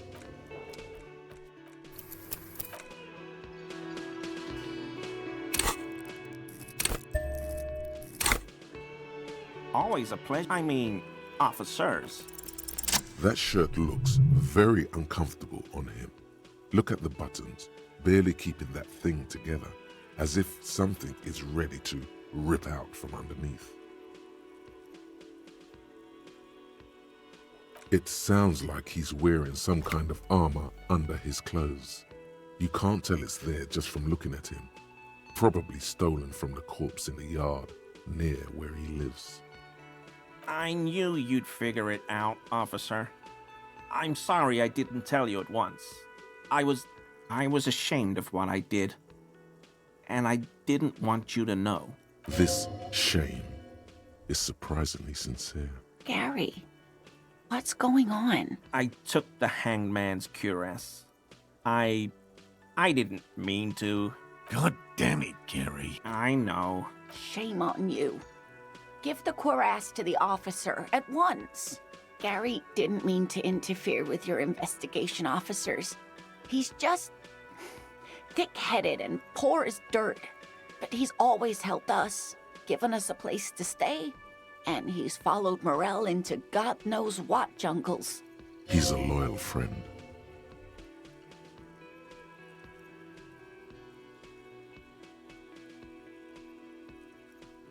Everyone was picking those pieces off him, and I was watching them do it.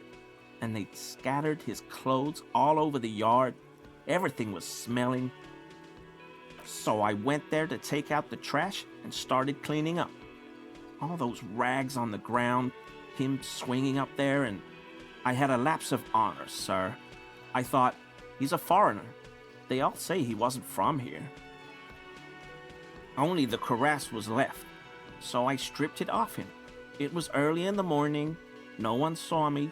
I took it with me. It was a mistake. Had I known it'd give you guys trouble, I wouldn't have... Fuck. It's okay. It was a loose end, and you are tying it up now. I'm so fucking sorry I called you Yellow Man. Sealite officers commanded the suzerain's navy. Most of them sided with the king when... It's difficult to say what the lieutenant thinks of this historic apology.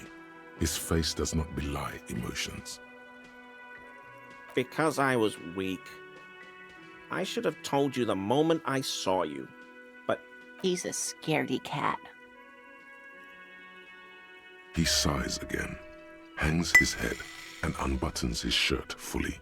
A cuirass that matches the dead man's boots comes into view. Soon it is in your hands, smelling of his sweat. I always thought it was the Union, but I sure as hell won't go around saying that anymore.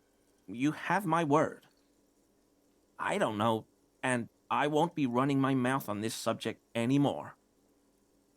Yes, absolutely. I will never do anything like this again. I won't mess with Mr. Clare either. You have my word.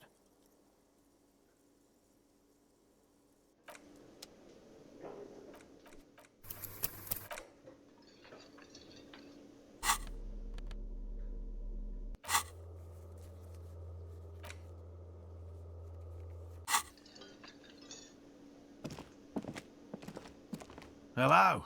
Lena and I were just discussing the design of the new trap. Hell no. I had no idea. And I'm still cross with him, to be honest. It's not like him. He's got his quirks, but dishonesty, disloyalty are not one of them. Thanks. He's still glad his friend stood up for him.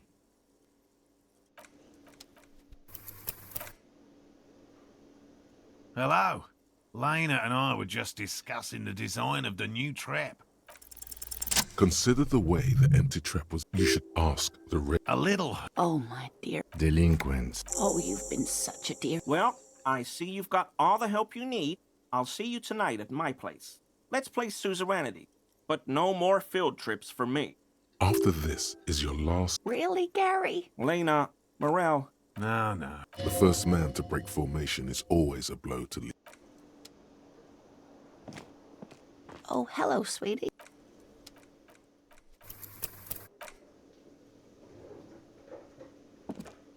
Always a pleasure. I mean, officers.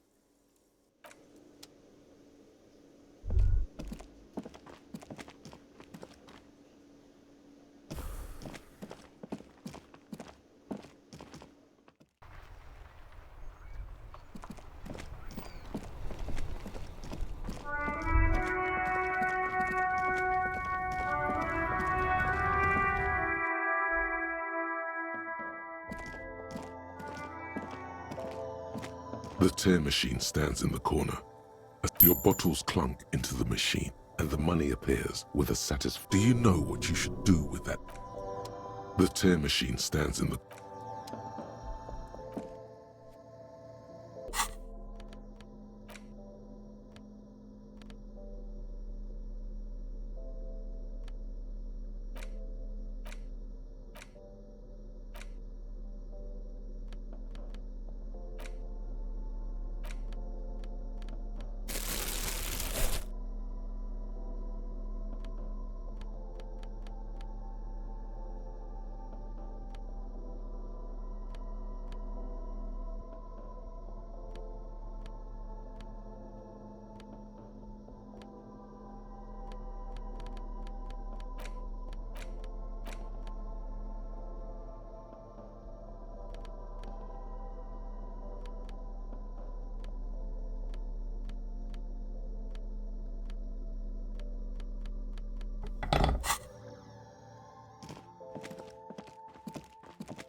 Can I help you?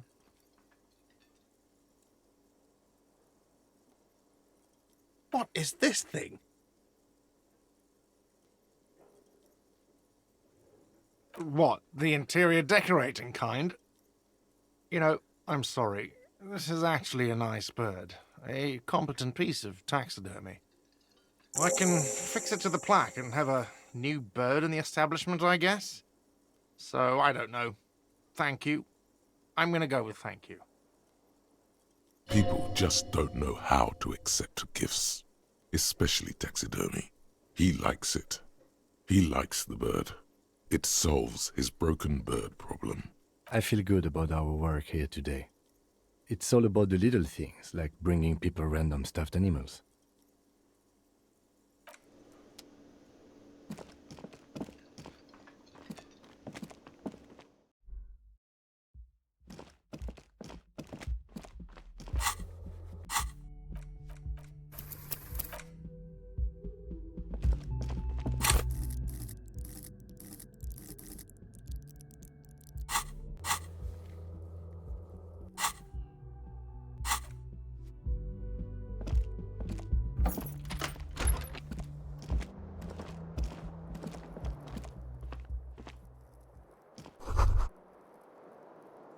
Kim also tries not to look at the pile of taped viscera on the carpet, or the weird suitcase on the hat rack, or the potted plant dying in the corner. But it's all just too morbid to ignore. He nods. No problem, officer.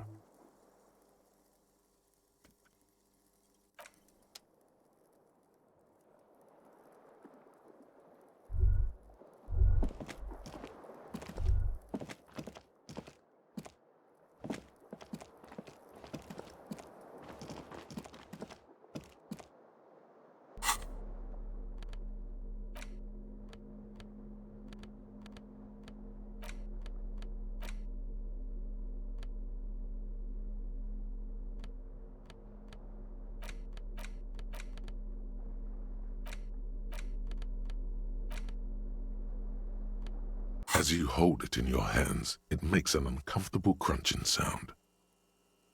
It's a sordid, filthy tale, not for the weak. Are you sure you can? Some secrets are better left uncovered. Don't even try. Seriously. It occurs to you that you're not even holding the jacket itself, but rather the thick crust. Why? Why did you think about it? Look at your hands.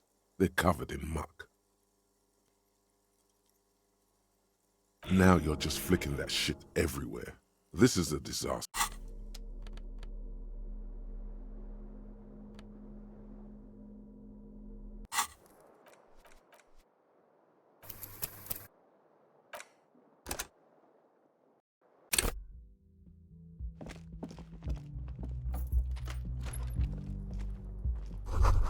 Kim also tries. He nods. No problem.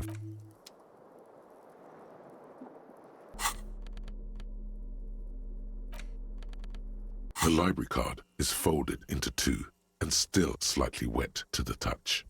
The front side reads, Central Jamrock Public Library Card, issued to Billy Mejean, expires July 53.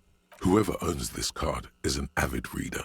You find a list of books written in blue pencil. Radio thriller. Stand a little less between me and the sun. The last one in the list is The Glinton Curve by M. Theobald. A library stamp indicates that the book has been returned. Most of these titles seem to be in the sci-fi genre. Some thrillers too. If lost, please return the card to the library. Dial 005-0255. Good. We should give them a call from my kinema. See if we can learn anything about Billy Mejean.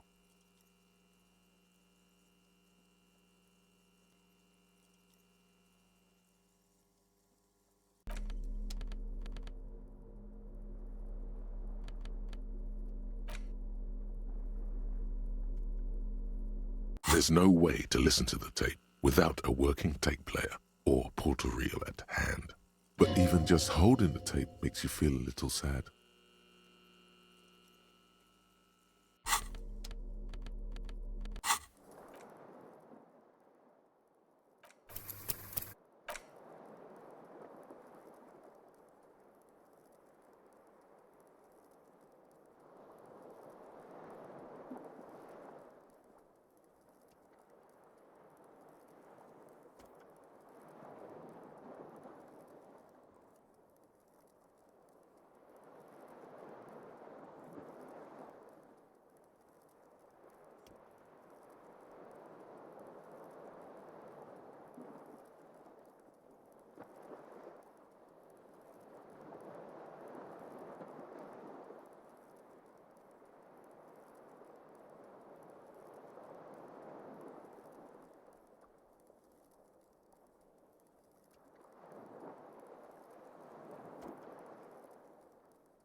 The boomboxes wait on the shelves, and your boombox, that gold and amber Harman Waushi. Hello, hello. Let me know if I can help you with anything. Traffic? I'm sorry, officer, but I don't drive. I just don't like it very much. Movement on the road never really gelled well with the movement of my thoughts. Now that I think about it, I do remember hearing a thunderous noise the other night. Some kind of powerful electric vortex hitting the shop, and then moving on. That sure narrows down our list of suspects.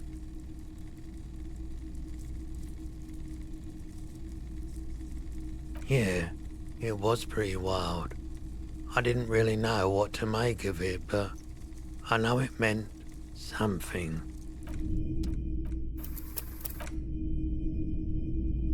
The boomboxes wait on the shelves, and your boombox, that gold and amber Harman Waushi, stares at you longingly with its tape-reel eyes.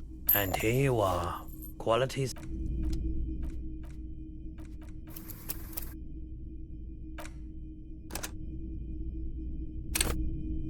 Hello, hello. Let me know if I can help you with anything. The boomboxes wait. If police work means playing tapes. Like a beach party. With sand and sun and seagulls dancing on the breeze. For sure.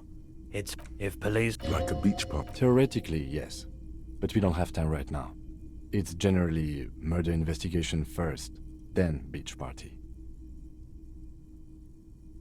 You can play it any way you like. If police... Like a beach party. Theoretically... I don't like beaches. They accumulate too many photons. It's always chaos out there. Absolutely.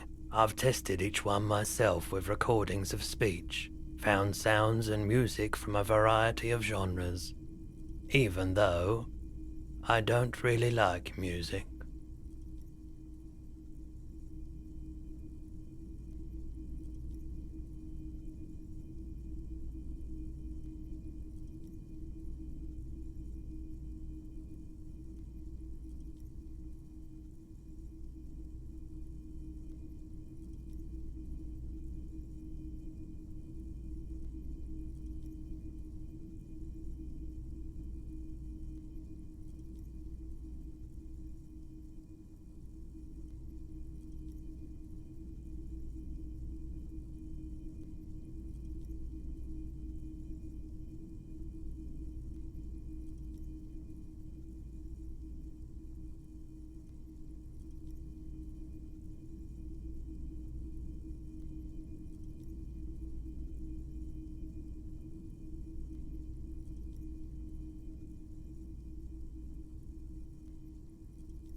Hello again, esteemed officer, and welcome to Crime... Hi, Ace Detective.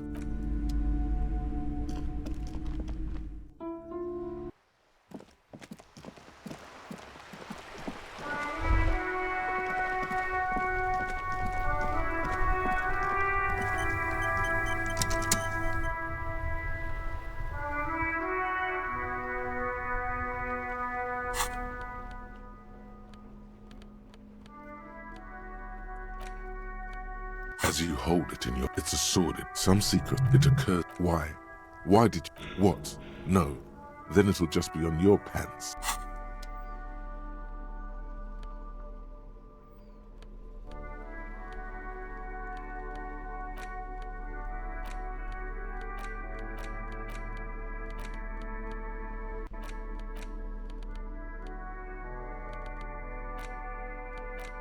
There it is again.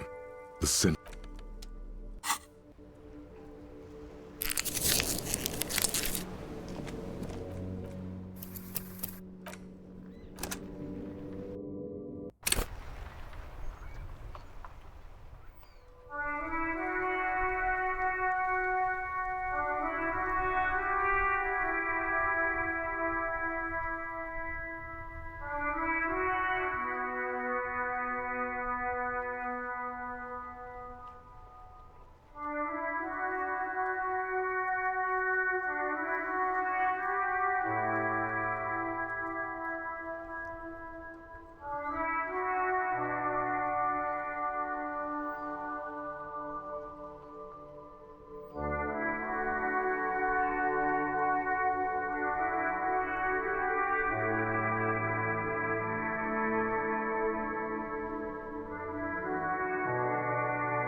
Inside, you see a set of steering levers, a radio microphone, a pull-out toolbox, and the soft glow of the fuel preheater gauge. This is Precinct 57. How may I assist you?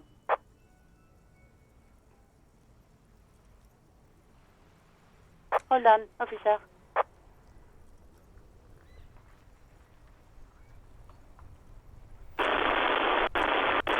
I've got Central Jamrock Public Library. Yes, this is Central Jamrock Public Library here. How can I help you, officer? He sounds worried, yet ready to assist. This is how people get when the police call. Billy Majon, you said. Give me a moment, I'll have to check our day.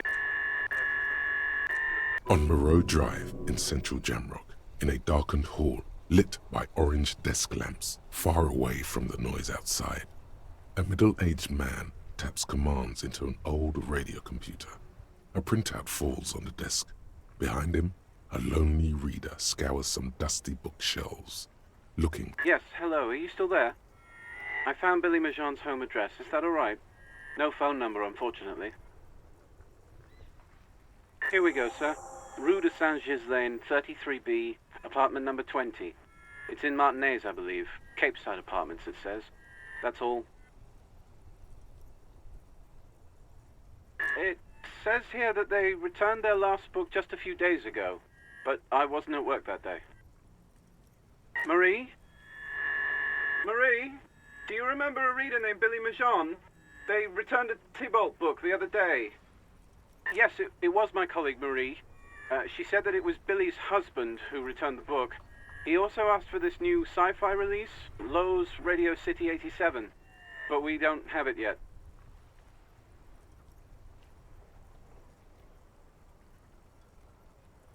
Marie knows Billy. She's been working here longer than me. Sometimes her husband returns some books for her. And then goes for a little drink later, on the lookout. Sorry, no. Marie only knows him by sight. Marie! She said it was an older man, and that she's pretty sure he'd had a drink or two the last time she saw him. Sorry, Marie wasn't really paying any attention to that. Happy we could help. Goodbye, officer. Anything else you need from me? 57. In the cabin, east.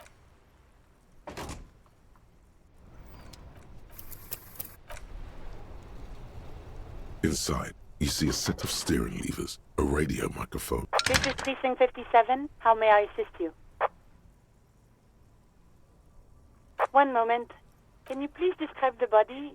Age, sex, cause of death? We suspect he might have been inebriated when he fell. There were bottles all around him, and traces of vomit on his shirt. Any signs of violence? No field autopsy necessary. What about his belongings? Did you examine his clothes? Any information on the library card? Good. You have a lead. Do you and Lieutenant Kitsuragi want to take the case, or should I assign it to someone else? I have assigned the case to Lieutenant Kim Kitsuragi. Please follow up on this library lead to identify the man. We'll send someone to take the body to the morgue. That's all for now. Thank you for reporting in. Is there anything else I can do for you? 57th, over and out. In the cabin, you see...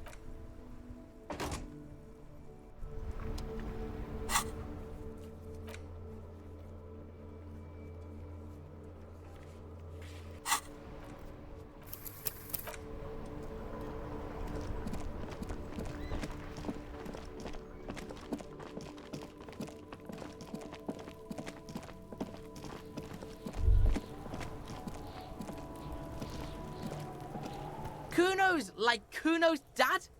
Kuno doesn't give a fuck about anything.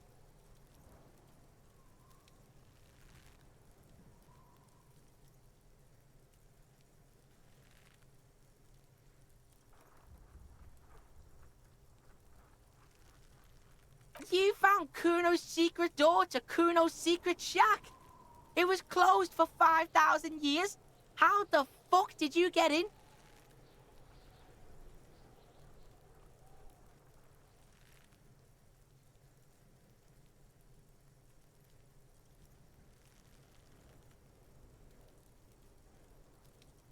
And then what? You fucking there? You fucking Kuno's kingdom? He's trying to fuck at you again, Kuno!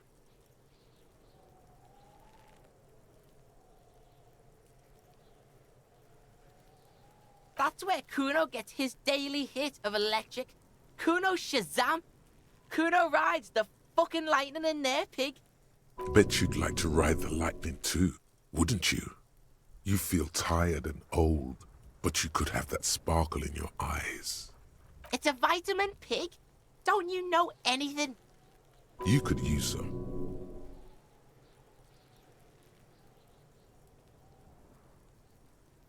Yeah, it's the mag.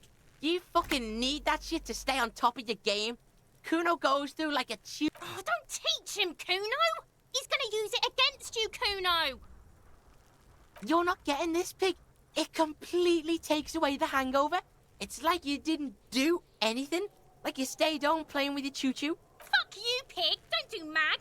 You're gonna OD and you're gonna fucking die! Oh, that? Kuno decapitates pigs. That's just a Kuno demo tape.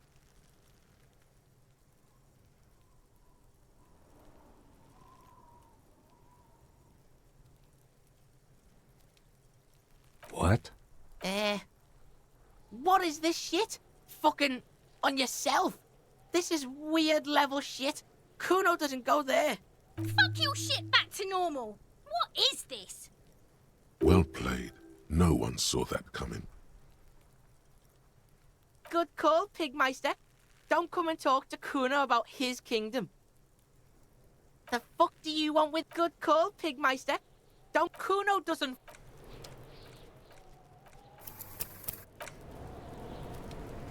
Kuno's like Kuno's dad.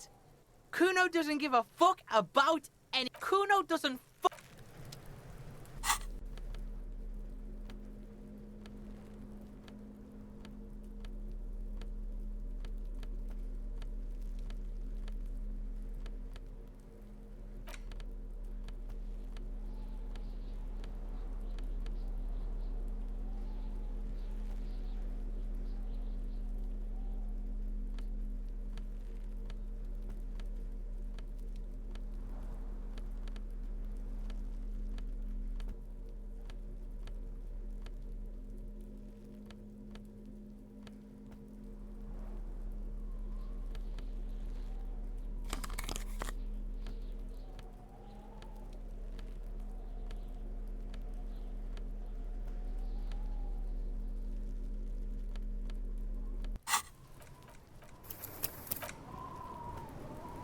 Kuno's like Kuno's dad. Kuno doesn't give a fuck about... He's on your...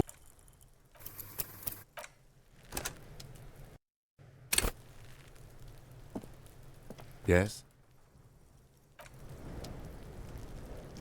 Kuno's like Kuno's dad.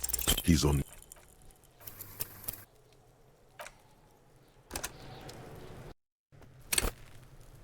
Kuno's like Kuno's dad. It's not Kuno. It's Kuno S.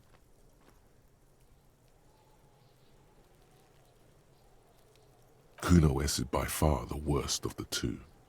Kuno has no problem being near you, but the other hides behind the fence, afraid for her life, like she's done something very bad.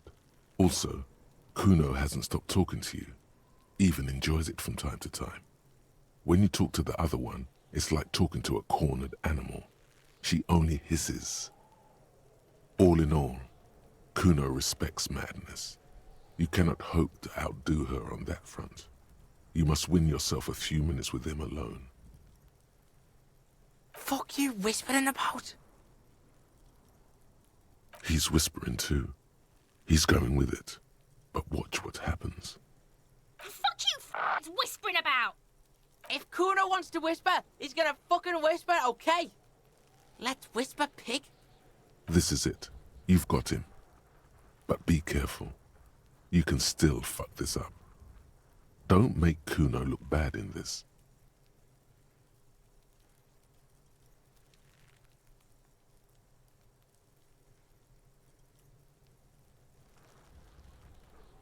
It's okay. The pig's trying to pit us against each other. Not gonna let him do that. Idiot, you bungled it up. That's it. You let him off the line. That was a bad, manipulative thing to say. You should understand. Try to fuck my Kuno! Try to fuck my Kuno!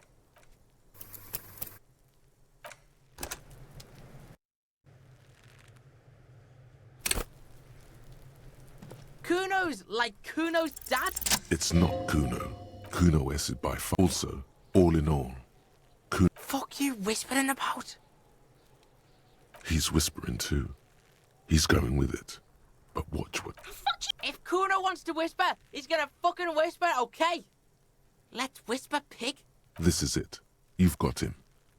But be careful. You can still fuck this up. Crazy?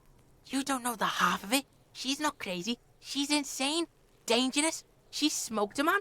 She's done people in. Probably even pigs. Stop talking to him! Kuno, I'm fucking warning you! You're gonna get us into shit!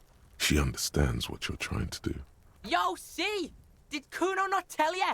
Kuno told you. Kuno talks to whoever he wants. Talk, pig. Kuno's got it under control. You did it. They're separated. He's even turned his back to her so she can't read his lips. Kuno means she killed someone. That's right. She's a killer. Like, actually a killer. He's meant everything he said before. But right now, he not only means it, he is sincere.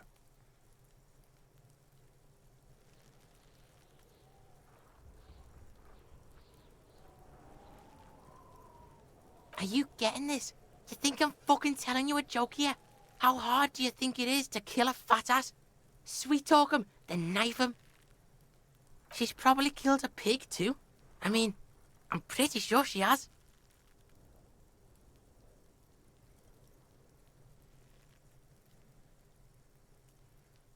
I knew you pigs were too naive for this shit. Good thing Kuno's got her under control. Kuno keeps her calm. The creature peers at you both from over the fence. Fear. Yeah, she would have liked to fuck him up, but she didn't.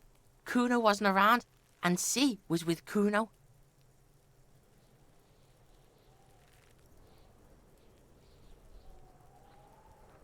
Look, Kuno's gonna put you at ease. We didn't do it. He speaks the truth, my liege. Yeah, she's psycho. None of that kiddie psycho. Cat burning shit. She does the real deal.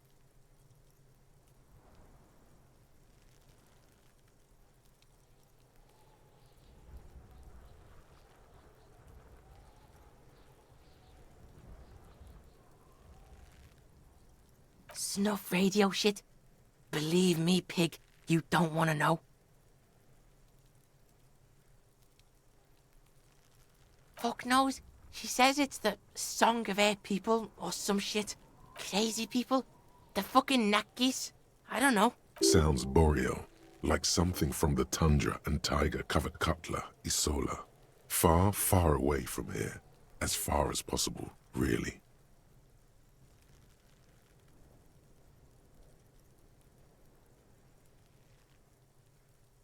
Surois? Like that man from Helmdall shit? She could be. She could be that Helmdall shit.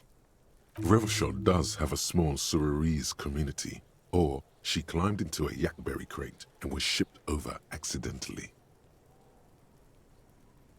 Fuck no, she's not my sister. She's just a stray who got in, like a mad dog or some shit. Yeah, she was just there. What was that, Kuno? She was in the hallway, dripping wet, by the fucking shoe rack, in the dark.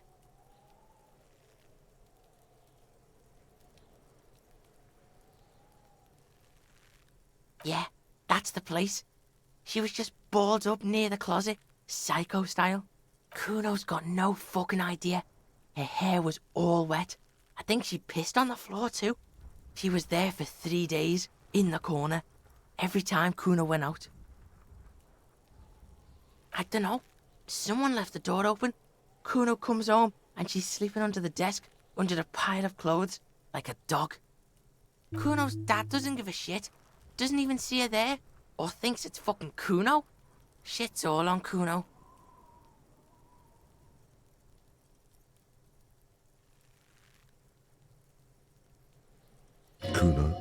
Kuno S, two of a kind. 'Cause she fucking looks like Kuno. No one knows her name. Kuno told you this shit was Psycho Killer. How's Kuno dealing? Kuno's dealing just fine. He doesn't need you fucking with any of it. C doesn't either.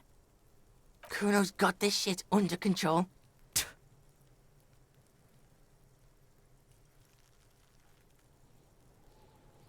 Listen, listen.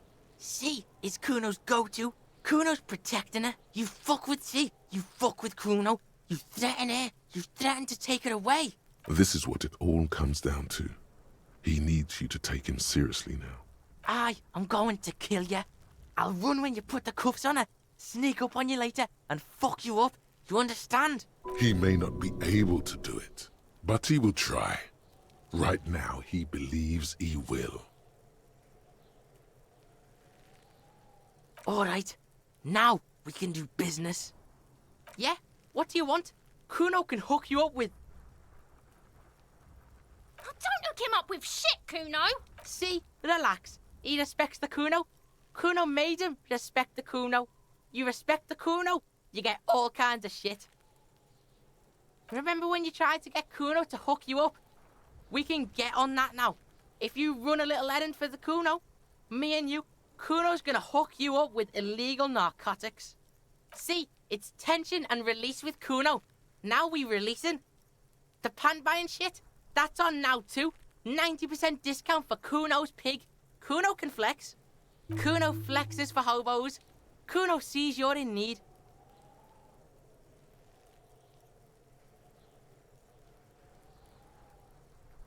Kuno doesn't...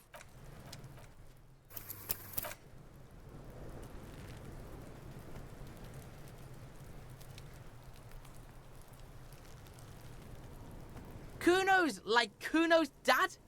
Kuno doesn't give a fuck about anything. No, Kuno doesn't give a fuck about bugs. Oh my god, I told you that shit is lame.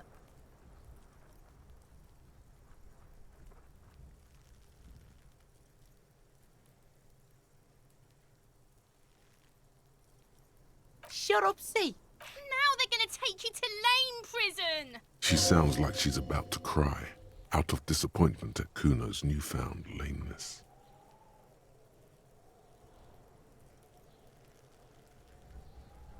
Deny everything, Kuno. You need to look. Kuno's not gonna say anything without his lawyer present.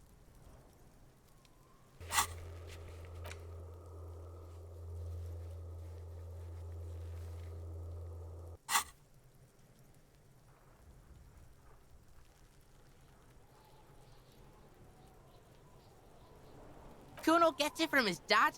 Kuno and his dad are major suppliers. That's where Kuno gets his lightning on.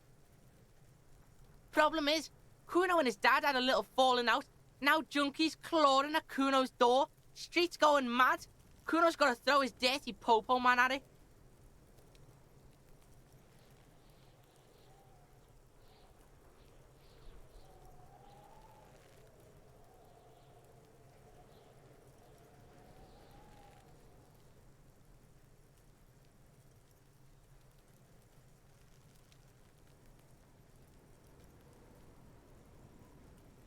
Dirty Popo Man is you. In there is Kuno's violent dad on steroids. Kuno's dad does steroids and speed. If you can take him, you can have half of the speed. Kuno's dad is a fucking monster. He's the most violent man in Revachol. He doesn't give a shit about a single thing. He drinks too. Are you sure you can take on the most violent man in Revachol? In your condition?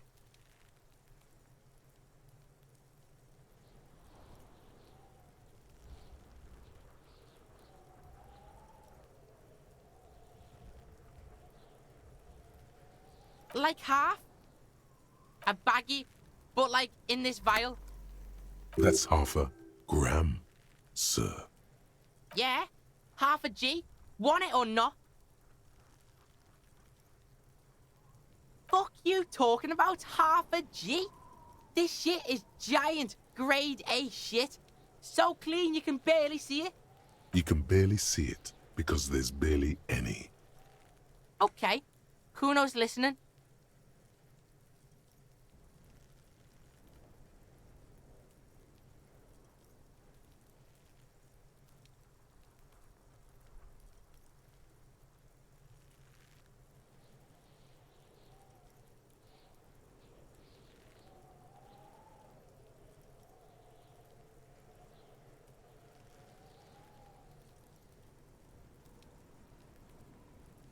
Alright, pig.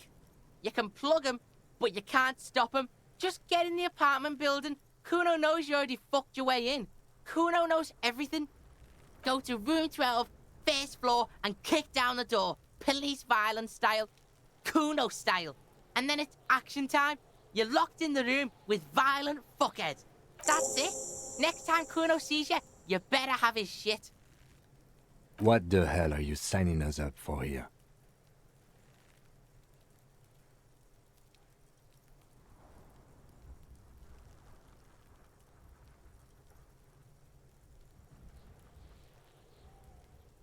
Okay then.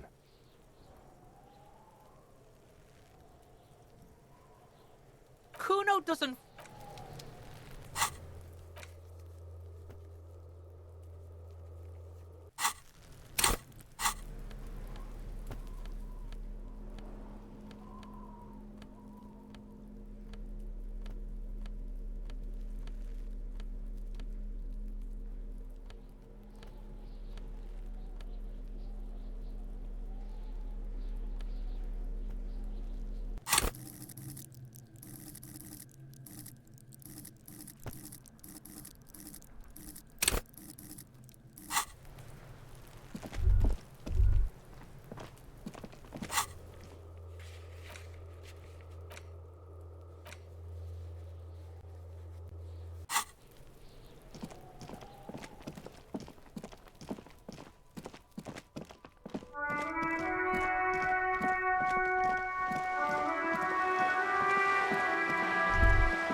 Trying to sneak up on...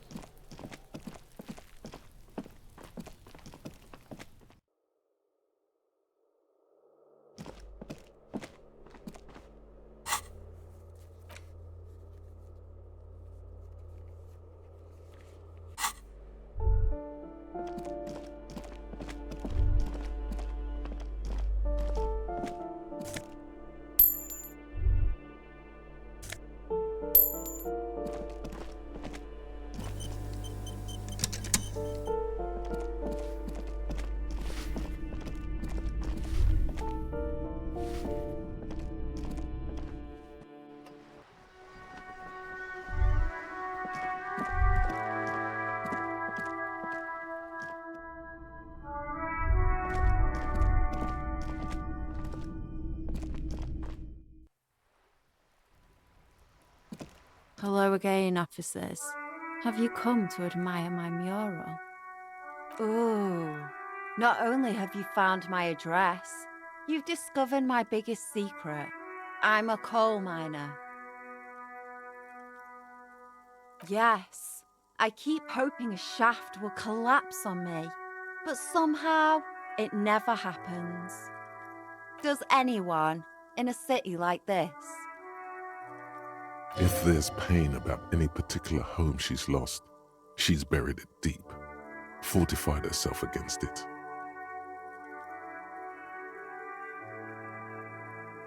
It doesn't have to do anything at all. Nothing does. Like me. Right now, I'm doing nothing at all. Shoot, Piggy. It's what you do, isn't it?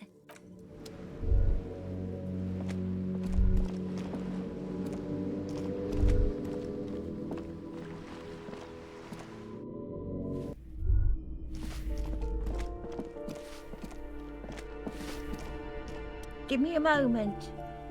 It's about Victor, isn't it? It's always about Victor with her.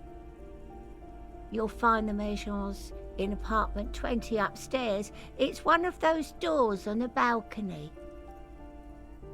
The waiters are at the end of this hallway, right next to the communal bathroom.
A shabby door hangs oddly on its hinges, secured to the doorframe with a safety chain. An unpaid energy bill is attached, threatening to cut off the electricity. It's addressed to Mr. Uno Doroita. Your heartbeat quickens, palms go sweaty. The siren of amphetamine is singing you her song. And the place comes with 3 months' worth of utility bills. No response. Good thing you already have the chain cutters in your hand. Nothing left to do now but snip, snip. Snip. The cutter goes. Don't let the quiet fool you. I know there's no stopping you, but let's at least make this quick.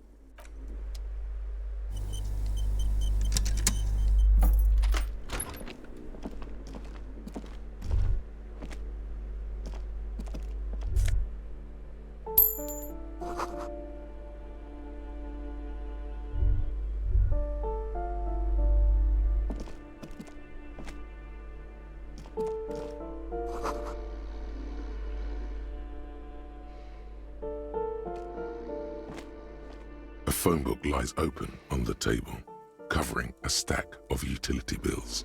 Right next to it, in plain sight, sits a small bottle of amphetamine, conveniently equipped with a straw. Score! It's right there, baby. Today's your lucky day. Good. The minuscule amount of amphetamine doesn't interest the lieutenant in the slightest. He listens instead to something in the other room. You pocket the bottle as if it were the most natural thing in the world. Don't wait. Celebrate. Blast it before you face the beast. Deruita. Your go-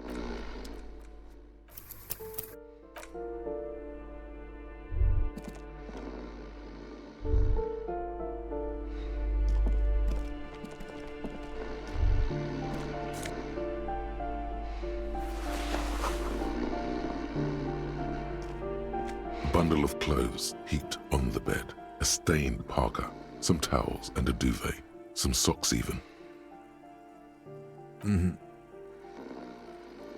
Something underneath. It doesn't give a shit that you're a cop. Stop your hand now, or you're gonna die. It's not too late. No one's going to blame you for backing out. You don't have to do this.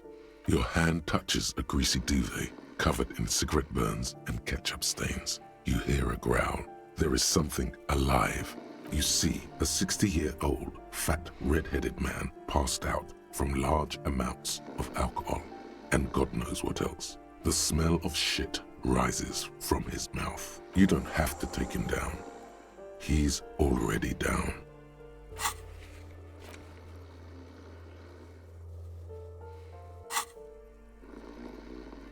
I'm afraid it is. Look, it moves.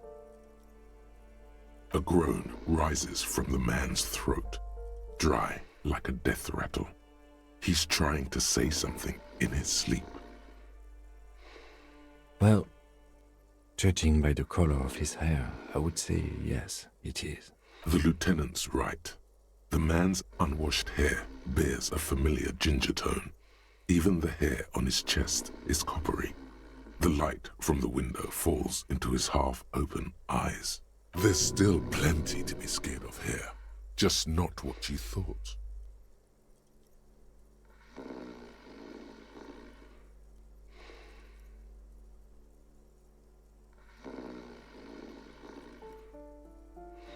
I think he's still quite bad. I mean, what he has come to. This man won't be feeding his family anytime soon. Not that he was, but at least he won't be beating his son. A pair of half-open bug eyes is staring back at you from the dark, empty, and frozen. It's clear that the person behind them is not awake. Can't you tell? It happens to exceptionally committed substance abusers. They fall asleep with their eyelids still open. Not a pretty sight.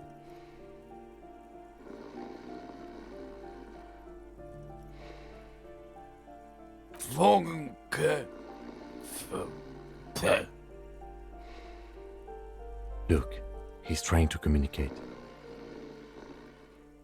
What is there to do? We could turn him on his side so he doesn't choke on his own vomit, but he's already on his side. We could take him to Remedy or Saint-Baptiste, but he doesn't have money for medical services. The almshouse would turn him down. They don't do charity for people who are trying to kill themselves. Besides, he'll be dead in a few. The pile of blankets grunts miserably. Silence. Oh, he wouldn't be too thrilled to learn you stole his stash. It was the last thing keeping him functional.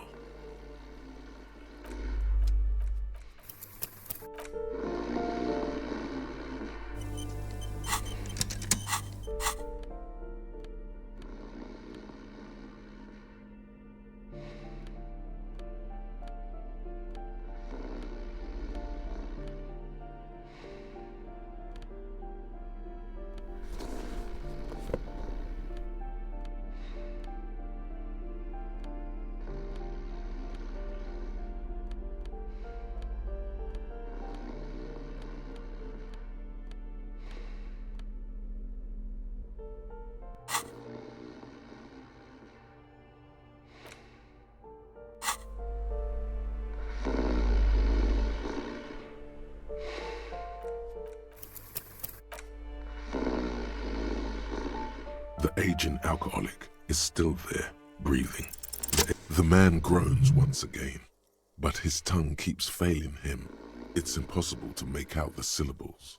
A hand emerges from the blankets, trying to gesticulate something. And then it dawns upon you, clear and surreal. Pigs, he says. He's trying to call you pigs. His hand falls back on the bed, limp and defeated. A loud snore escapes his mouth. He's asleep again. At least he got to say his piece.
A weathered brown door. The number reads 20. Something smells good. Soup allons-y. The lieutenant motions to you to go ahead and knock. This is the door. You already know it's the right door. This is going to be so hard. You're right. Let's talk this through. You hear light footsteps passing by the door and some folk music playing on the radio. We have our first preliminary identification. In all likelihood, the deceased is the husband of Billy Méjean. We need to confirm this, as well as deliver the death notification to Billy herself. Now, delivering a death notification is never an easy task. There's a reason why it's often called the most stressful part of our job. This is why it's usually done in pairs. You got this. I'll be monitoring reactions, ready to act if necessary. Dead? Just don't say that you know how they feel.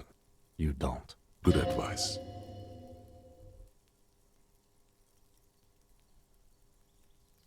Yes, it's hard.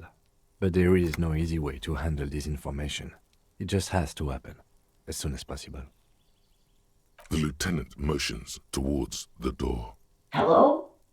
Who is it? And someone turns down the radio. He gives you a short, encouraging nod. The police. A moment, please give us a moment. Tidying up. There's fear in her voice. Come in, the door is open.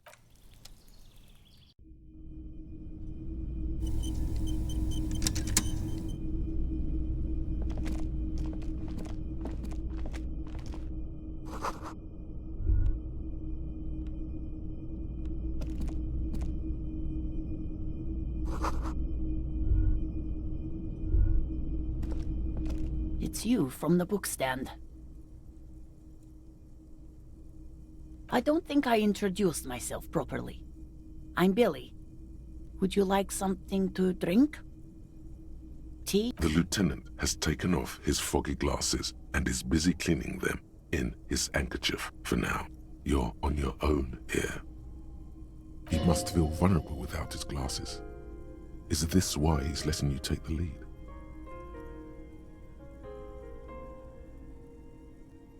Is this about Victor, my husband? Is he in some kind of trouble again? I can come pick him up in the station if that's what. No, this is something much worse. Is he in the hospital? How bad is it?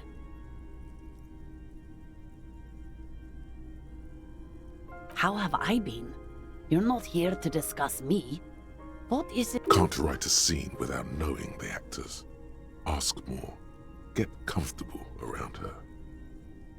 It's me, Victor, and the kids here. We have 2 daughters, Jenny and Jolie.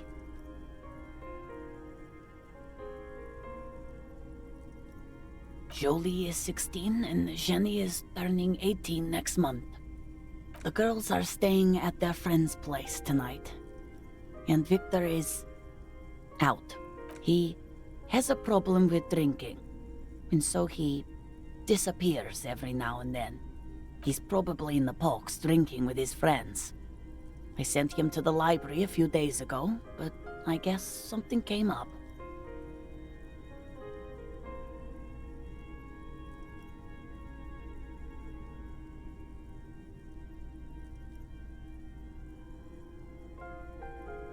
No, I guess I'll find out when he decides to come back home. It shouldn't be long from now. Oh, it's in Jamrock. The one at Mayrow Street. I don't know the official name. Central Jamrock Public Library? I think, yes, if that's the one on Mayrow. Just to return a book of mine. Why? Why all those questions, Detective? Do something? Break something? It's a fool's hope. Yes. His old leather jacket. It's just your average brown leather jacket, but he bought it as a teenager, so... Yes. The lining is hand-sewn, it's blue, I tried to make the thing more weatherproof since he's running around with it in the middle of winter. She folds her hands across her chest. Here it comes. You've done this before. Just keep your focus.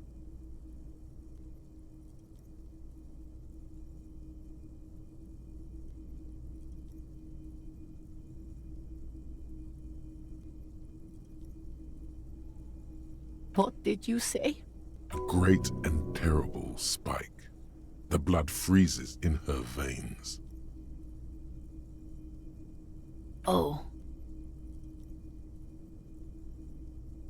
Oh. But he was just... But he was just here. Alive. We understand this comes as a huge shock. I want you to know that me and my partner are here for you if you have any questions. Take your time, ma'am. What happened to him?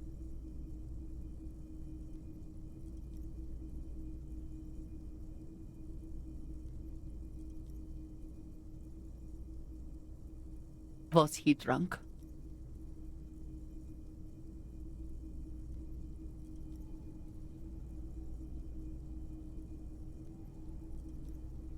I see. And you just found him there, lying in the cold. How long had he been there? If you say 2 days maybe, it will be etched in her mind forever.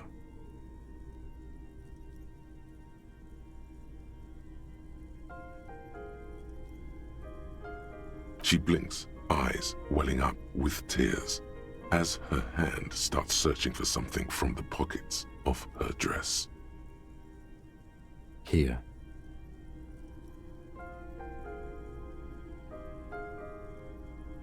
No. I just need to tell my girls.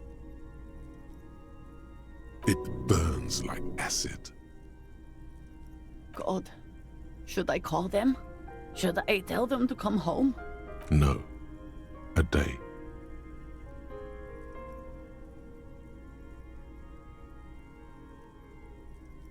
Good. That's probably the right thing. Thank you. Just tell me, what do I need to do next? Where is he? Can I see him? We've taken him to the city morgue. The local coroner will be contacting you shortly to arrange the funeral. Here's his number in case you want to contact him earlier. A very good call. Is there anything else that the RCM could do for you? No, I'll call you if something comes up. I'm still... Thank you. Thank you for telling me. I'll call if... These are her last reserves of strength. Her muscles will give in soon. Already, she starts to shake. We should step outside and talk.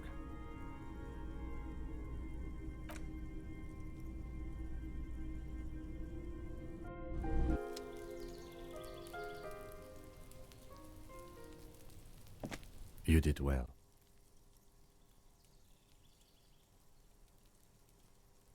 I'll call the station when we're finished with the day, and let them know the name of the deceased. That's it. We should get back to our case now that our duty here is done. They'll manage. Let's go.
Kuno's like Kuno's dad.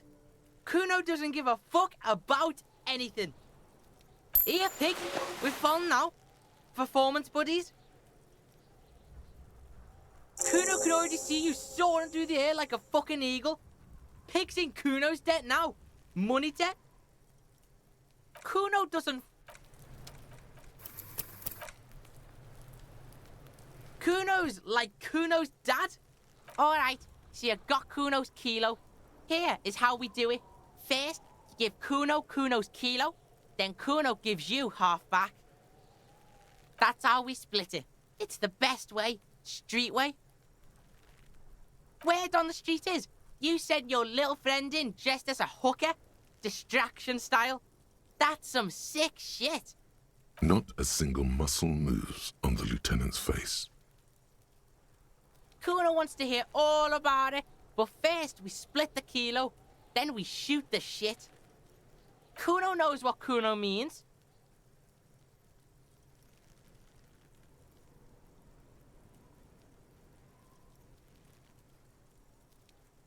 Alright. Kuno knew you'd try that sneaky pig shit on him. Tell him, Kuno! Kuno's got brains. This shit doesn't surprise Kuno. So Kuno's gonna give you one more chance. Know this, pig. Shit is major. Major fucking... Kuno won't take this shit lightly. The pieces are moving, pig. This is fucking domino shit. Not like he thinks, but you can feel it. Somehow, this will change things. It's not hard to see at all. You hand out drugs to kids. The lieutenant's faith in your judgment will diminish significantly.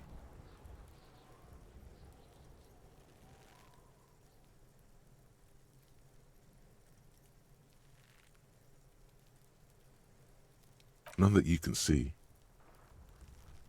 No, you can see it. This young man has junior officer material in him. In another life, where he trusts you. Tick, tick, tick, tick. Decision time. What's it gonna be? You gonna fuck the Kuno? Alright. You fucked the Kuno. Everybody, Kuno got fucked by his pocket pig. Just when we getting our business on, the pig throws it all away. I told you he can't be trusted. I told you. I told you he'd steal the shit. Relax, see? We got plenty of kilo. Kilo underground, in the tree. This ain't about that. This is about you and Kuno. You mismanaged this shit. Now everything is fucked between us. How are you gonna make this up to the Kuno, huh? There is genuine disappointment below the act, sire. In truth, Kuno doesn't really believe there's anything you can do to make up for this. The damage is irreparable. The fuck do you know about Kuno's life? Kuno's got plans. Get the fuck out of here. Yeah, we got plans. 6 meters underground, below piping from before the war, the collapsed remains of the Martinez storm drain system. There are 2 stolen flashlights with piles of batteries next to them, beside 2 bedrolls, in the dark and opening into the lower tunnels.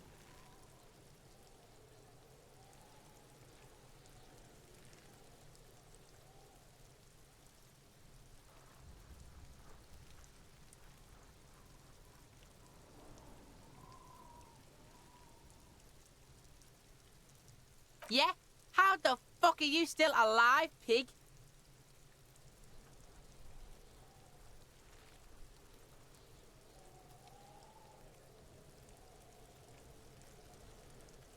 What? Fuck right. Kuno's dad was sleeping like a bum. Kuno told ya. Kuno's dad doesn't give a shit about anything. Fucking breaking and entering shit. That's nothing to Kuno's dad. You got lucky, pig. Kuno knew this. Kuno's fucking violent fiend dad's been drinking hard lately. Kuno knew you have a way in. Narrow window. Kuno window.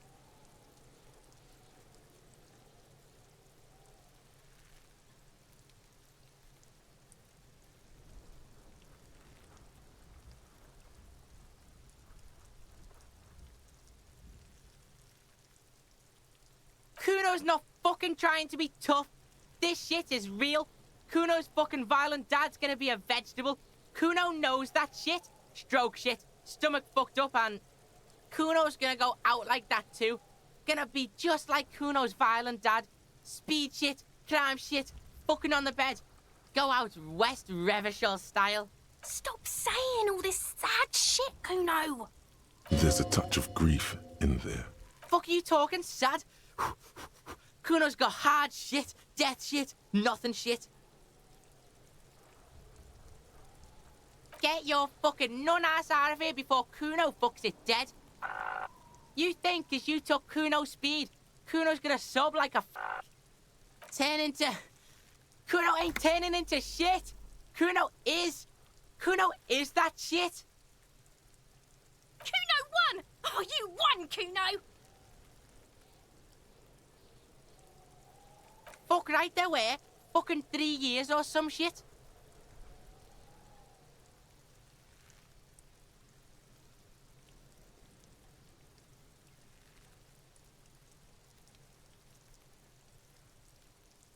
Yeah, that's right. Kuno's dad doesn't give a shit about that electricity and light shit. Just wants to pound on people and drink. That's right, it's a shithole. Kuno's gonna move underground, Leroy shit, ancient shit. Kuno's gonna live in a fucking catacomb. Yeah, in a tomb, Kuno. That didn't change shit, pig. That only made things worse. Fucking social worker shit. It doesn't work, pig. It doesn't work, Kuno. Only our shit works. Kuno doesn't fucking care.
The door is closed.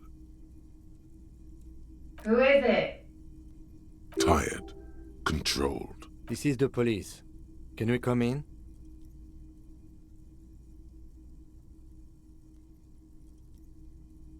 Come on up. The door is open. I'm drying my hair. Sounds like it's coming from upstairs somewhere. You could snoop around before going up.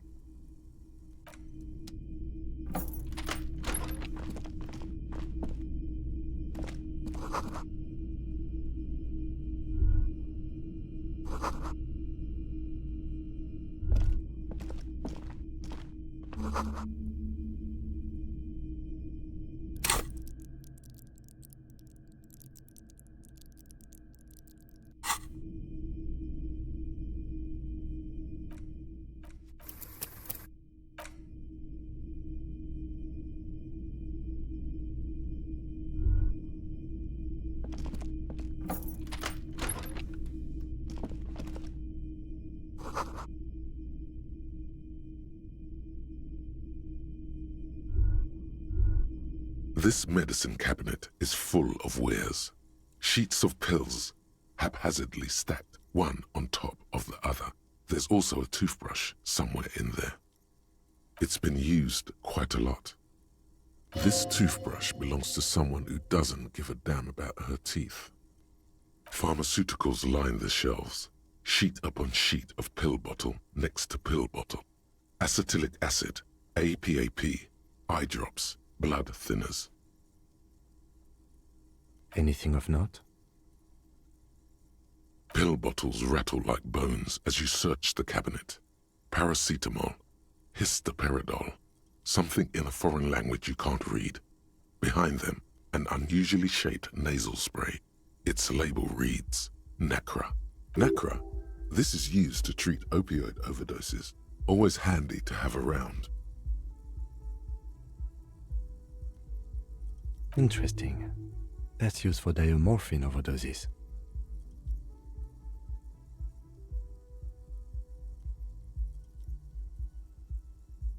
Among some foreign, probably Messinian or Gotwaldian, marked red blister packs you find.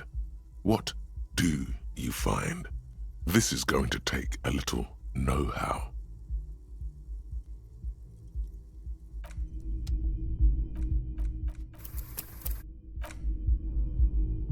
This medicine cabinet is stocked with drugs. A bright orange bottle with peptide stamped on it.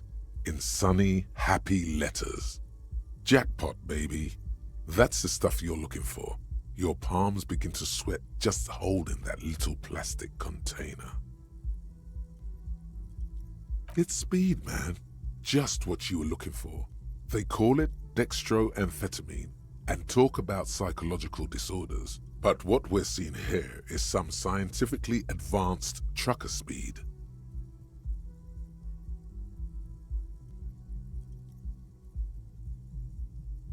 Peptide, a euphemism for pharmaceutical amphetamine.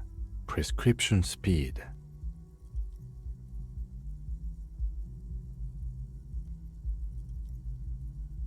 The fuck are you waiting for? Let's get super fucking preppy.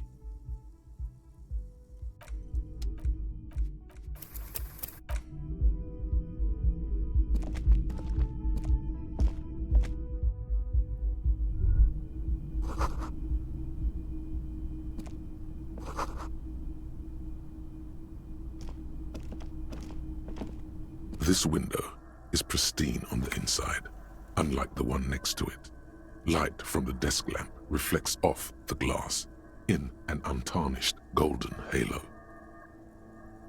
Smooth as ice. There are spots of mud and rain on the outside, even smudges. But the surface of the window is clear from the inside. No chips, no hairline fractures. Following your lead, the lieutenant leans in closer to inspect the surface. Looks like it, yes. You know which window has not been recently replaced? Whatever it is, it's messing with your concentration.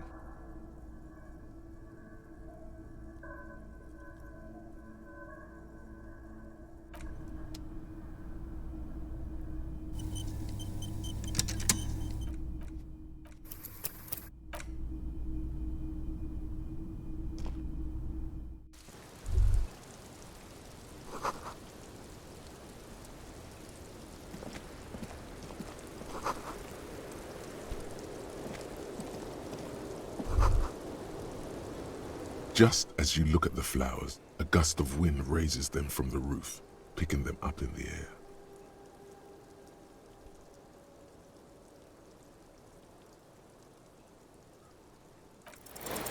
The wind brushes.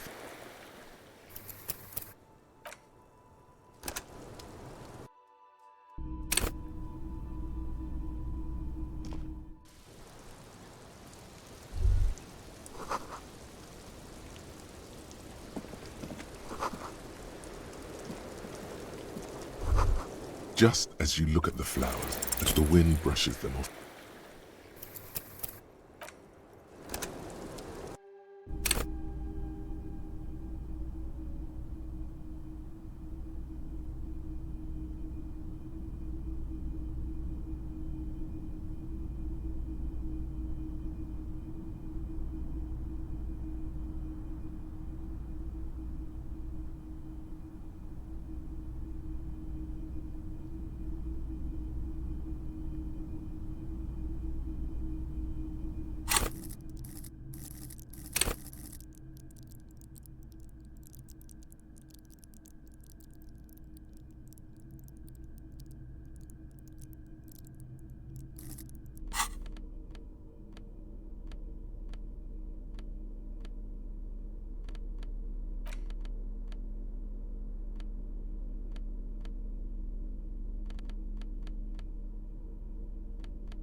Just as you look at the flowers, a gust of wind raises them from the roof, picking them up in the air.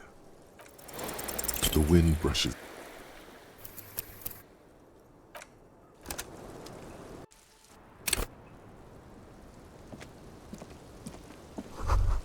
Just as you look at the flowers, the wind brushes them.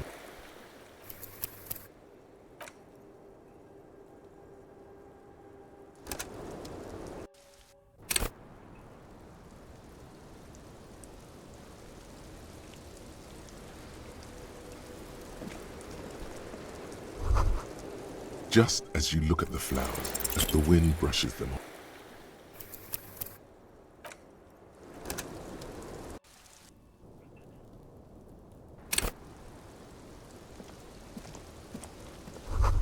Just as you look at the flowers, the wind.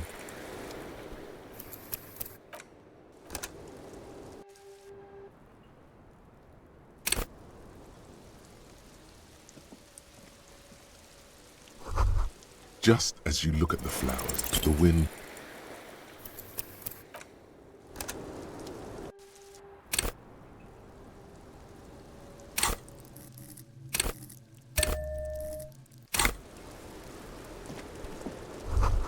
Just as you look at the flowers, a gust of wind. You catch a single white flower between your fingers. The rest fly off into the wind. It's a Maybell. The young woman looks at the Maybell in your hand. Just a glance, then takes a drag of her cigarette. The lieutenant gives you an acknowledging little nod.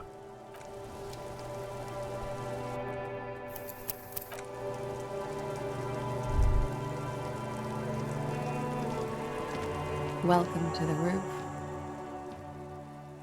Her hair is still slick from the shower. Below her silvery jumpsuit, an athletic young body, built long and lean. I'm sorry for the mess down there.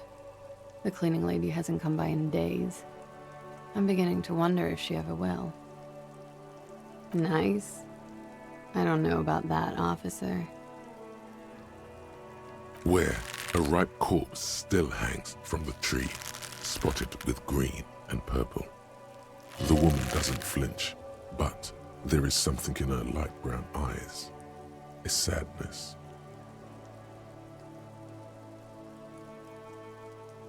Oh yes, legends of room number 1 have made their way around the building. They say a portal to hell has opened in there.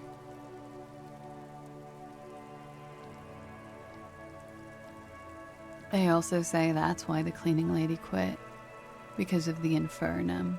I'm Kim Kitsuragi. I'm a detective from Precinct 57. I see you've already met my colleague. This does not come as good news to him. Have I ever? Have you grown accustomed to your role as a police officer?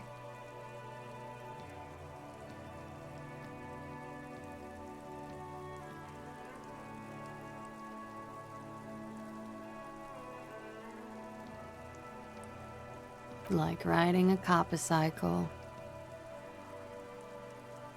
Miss, we are investigating the murder of the man who was hanged. The people responsible have asked us to talk to you. Huh. I see. Be careful. Ask something else first. When you go there, use words like, I hear you have been through something difficult.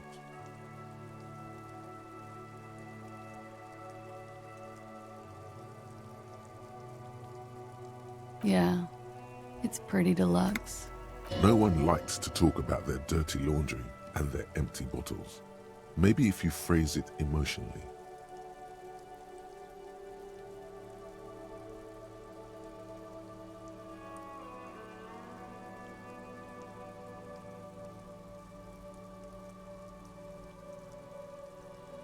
Yeah, I've contaminated it pretty bad. The contamination spreads from room to room. First, I escaped upstairs. The SAD got that too. Then I found the handle for the summer door.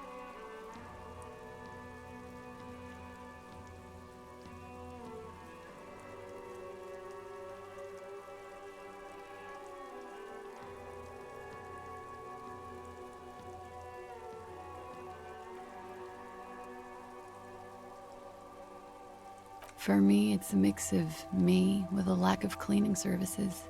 How about you? Talk around the establishment is, you have an industrial SAD spill in there. Somewhere below, military-grade SAD is dripping off the walls. You should say the first thing. It's honest. It will lead to introspection. That's where it always comes from, isn't it? From the head and from the past.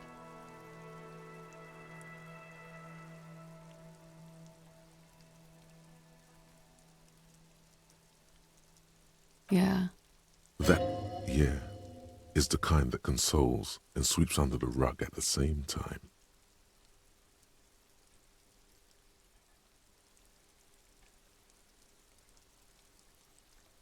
I'm wintering. How long have you been staying here? About 4 months. I came in November.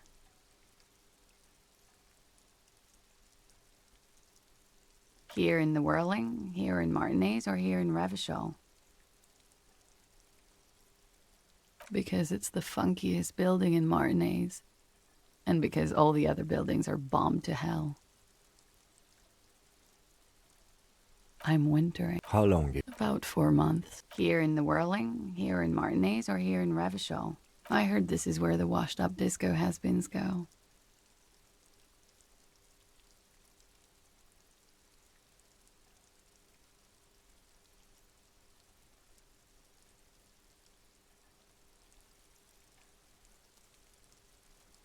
I'm really not. I'm wintering. How long? About 4 months. Here in the Whirling, I always wanted to see the only city in the world in the worst time of the year. It's a tourist thing.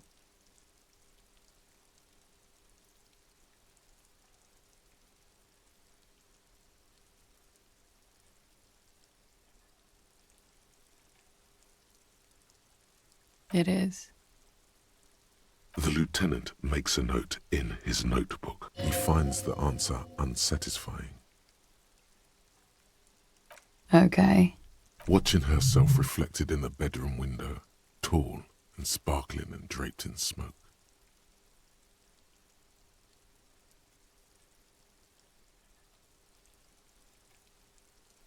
She looks at the dried petals in your palm, then lightly touches one with her fingernail. Chipped white polish covers the nail. It's long and sharp, like a mini dagger. The petal crumbles on contact. Pretty. Looks like a dried maybell. Is that the one you caught? Sambo style? A martial art, sir. Is that it? Samurai boxing, or sambo, graceful martial arts stuff. Sambo style implies stealth and cool. Why was there a flower on the roof? I don't know, officer. Because of the wind? Or an admirer?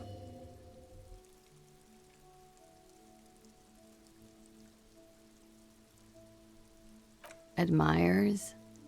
I'm too old to be a debutante. And this place is no fashionable society.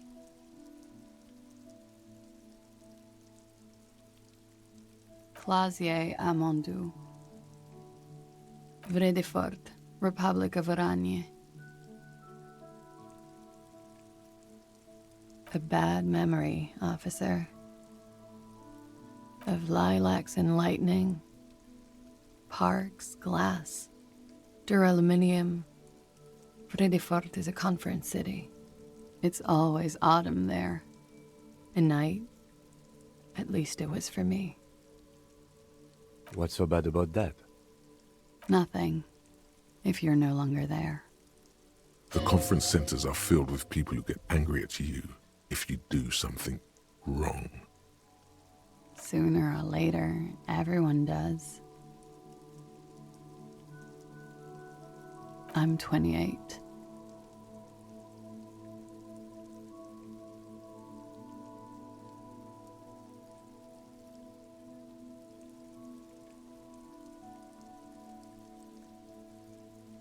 Something stupid. Wanna hear what's stupid? Somewhere in a one-room apartment on Boogie Street, a young man shows Patrol Officer Tilbrook his genital warts, asking if they're cancer. His partner, Emil Mullins, can't be there. He's in another apartment with another man who's showing him a dead dog under the radiator. It's dead, Mullins says. No, the man replies. I touched him. He's warm. He's warm, Mullins replies, because he's under the radiator.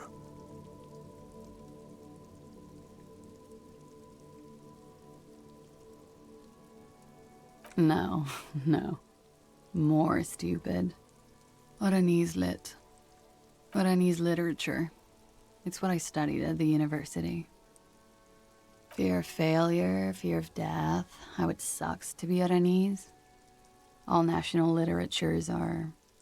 Only the name of the nation changes.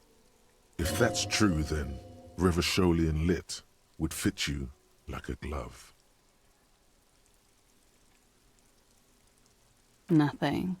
I do nothing with it. Cool.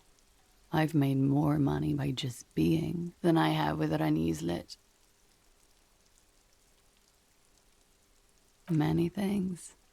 A roller skating instructor, a secretary, Miss Oranje 37. It's the world's most tired smile. Miss Oranje, now there is something you should linger on.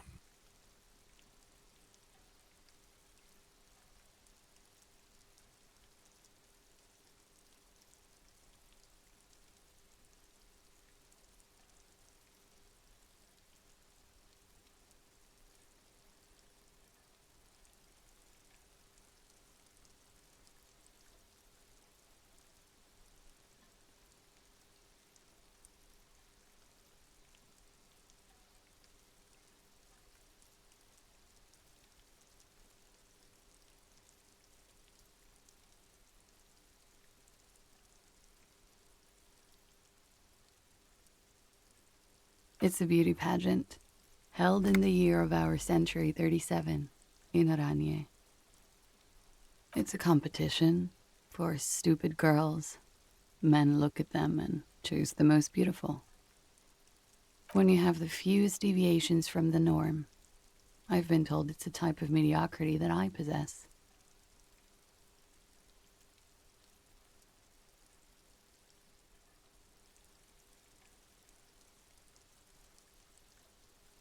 Yes, and for that I got a crown and a sash, and a scepter, and a scholarship to study Oranese lit.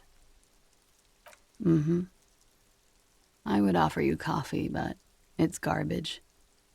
Literally tastes like poison. I'm afraid you can't, officer. Why is that? Because it's buried in a sealed plastic bag at an undisclosed location on the coast, along with cash and airline tickets. Thank you for your candor. Why? They say so in your tourist brochure. Keep travel documents away from your person when west of the river.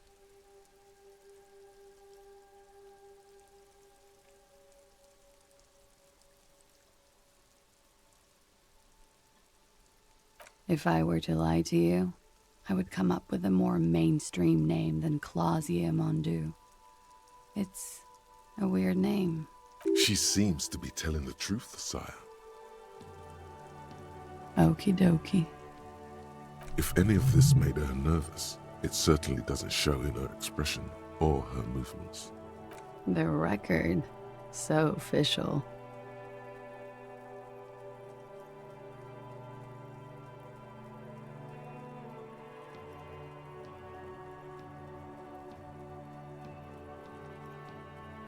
Something difficult? I've been through at least half a dozen difficult things. Which one do you mean? By sexually assaulted, you mean raped? Yes. It's a bit early in the morning for raped, isn't it? She sounds positively buoyant, vivacious, totally unbothered. Is it? It is afternoon. Time flies, man. Yeah, I'm gonna go with not raped. I don't want to say that shit about him. By him, she must mean the victim. Tell them it's not my style. They'll have to, if they want to jazz up the charges, they'll have to get someone more, rapeable. Are you saying that you were asked to tell us you were assaulted? Not explicitly, but I understood what they meant. It wouldn't hurt to spice things up a bit. Some assault and battery. Sexual assault, maybe. It was clear the latter would be spicier.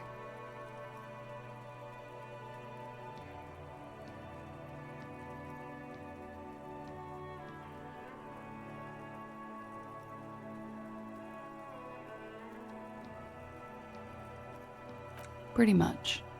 Warming them. I'm 89% sure.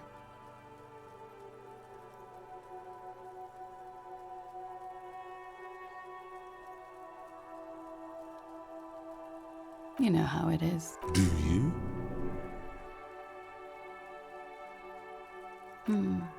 Maybe you don't. There are numerous cigarette burns on those silvery scales. Easy to see now that you're closer.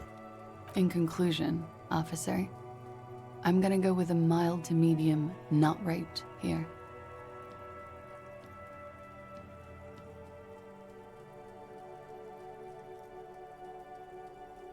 She takes a long, hard drag off her cigarette, then stretches her neck. You hear cracking in her shoulders. We partied.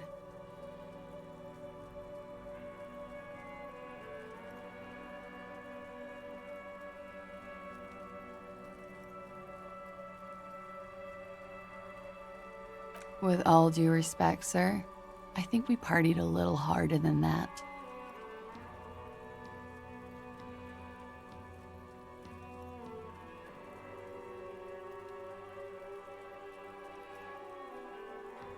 Oh, it is. You're still alive. What did you do when you partied? We drank, sir. A lot. For weeks, basically. We had that effect on each other. We made each other drink harder. That's why I liked him. What else? Stimulants. Speed also has that effect, making you drink harder.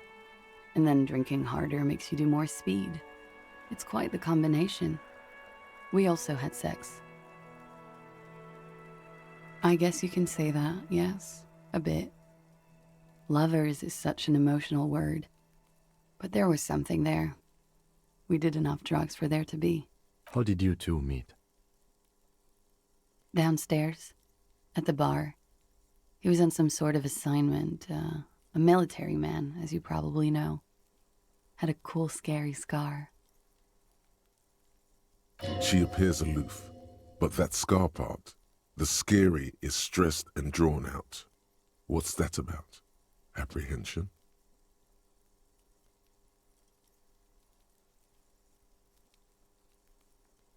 With longing. She misses him. When was this? A month ago? Something like that.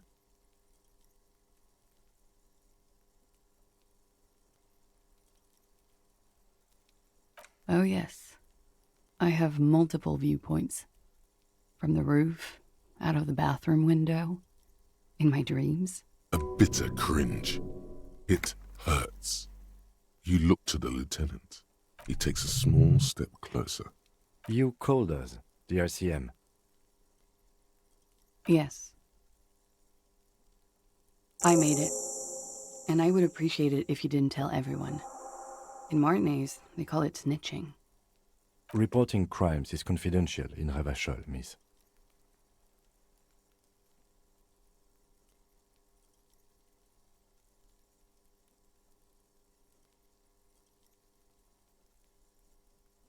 Because I couldn't handle it anymore.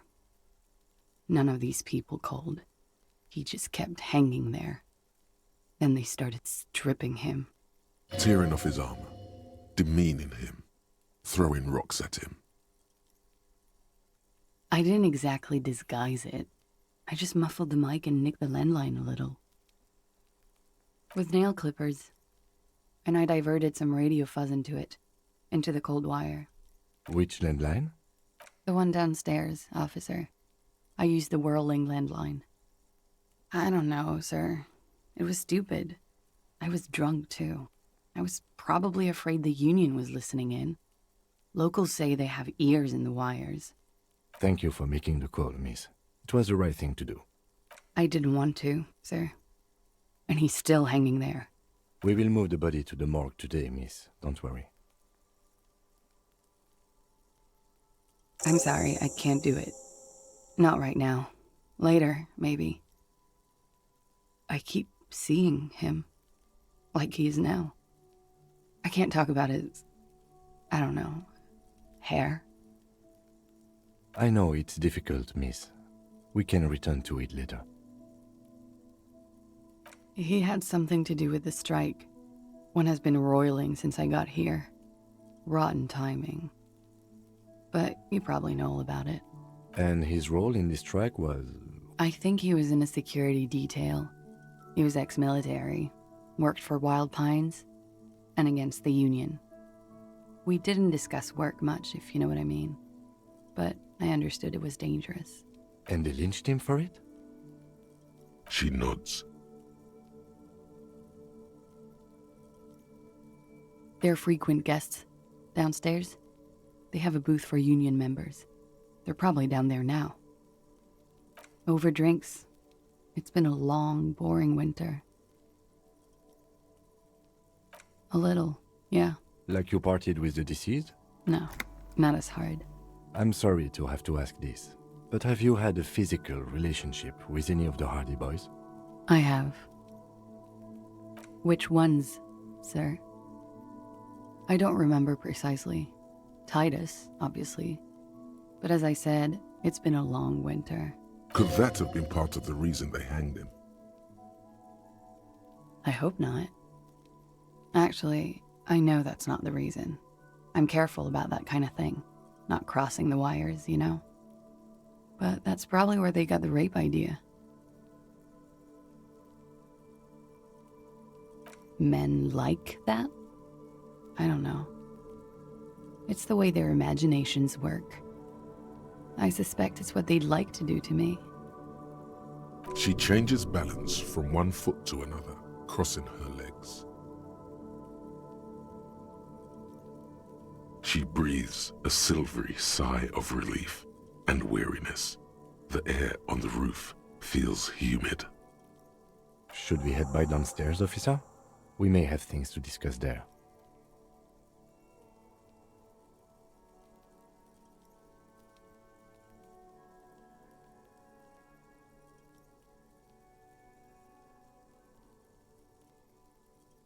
She nods. Silvery cigarette fumes disappear into her mouth.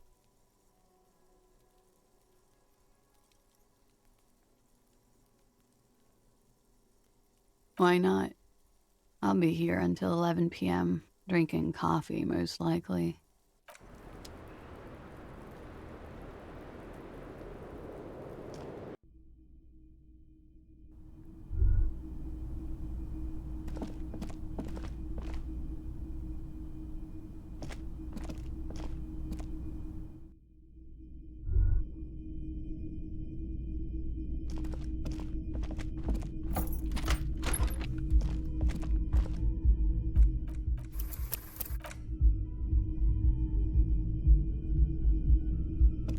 Looks like we have more to discuss with those so-called Hardy Boys.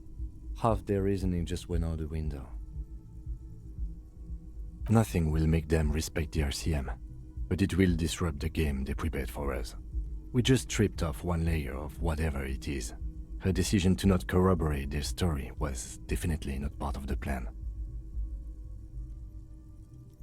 What else could she have done? Lie? She saw there was no way to lie and get away with it.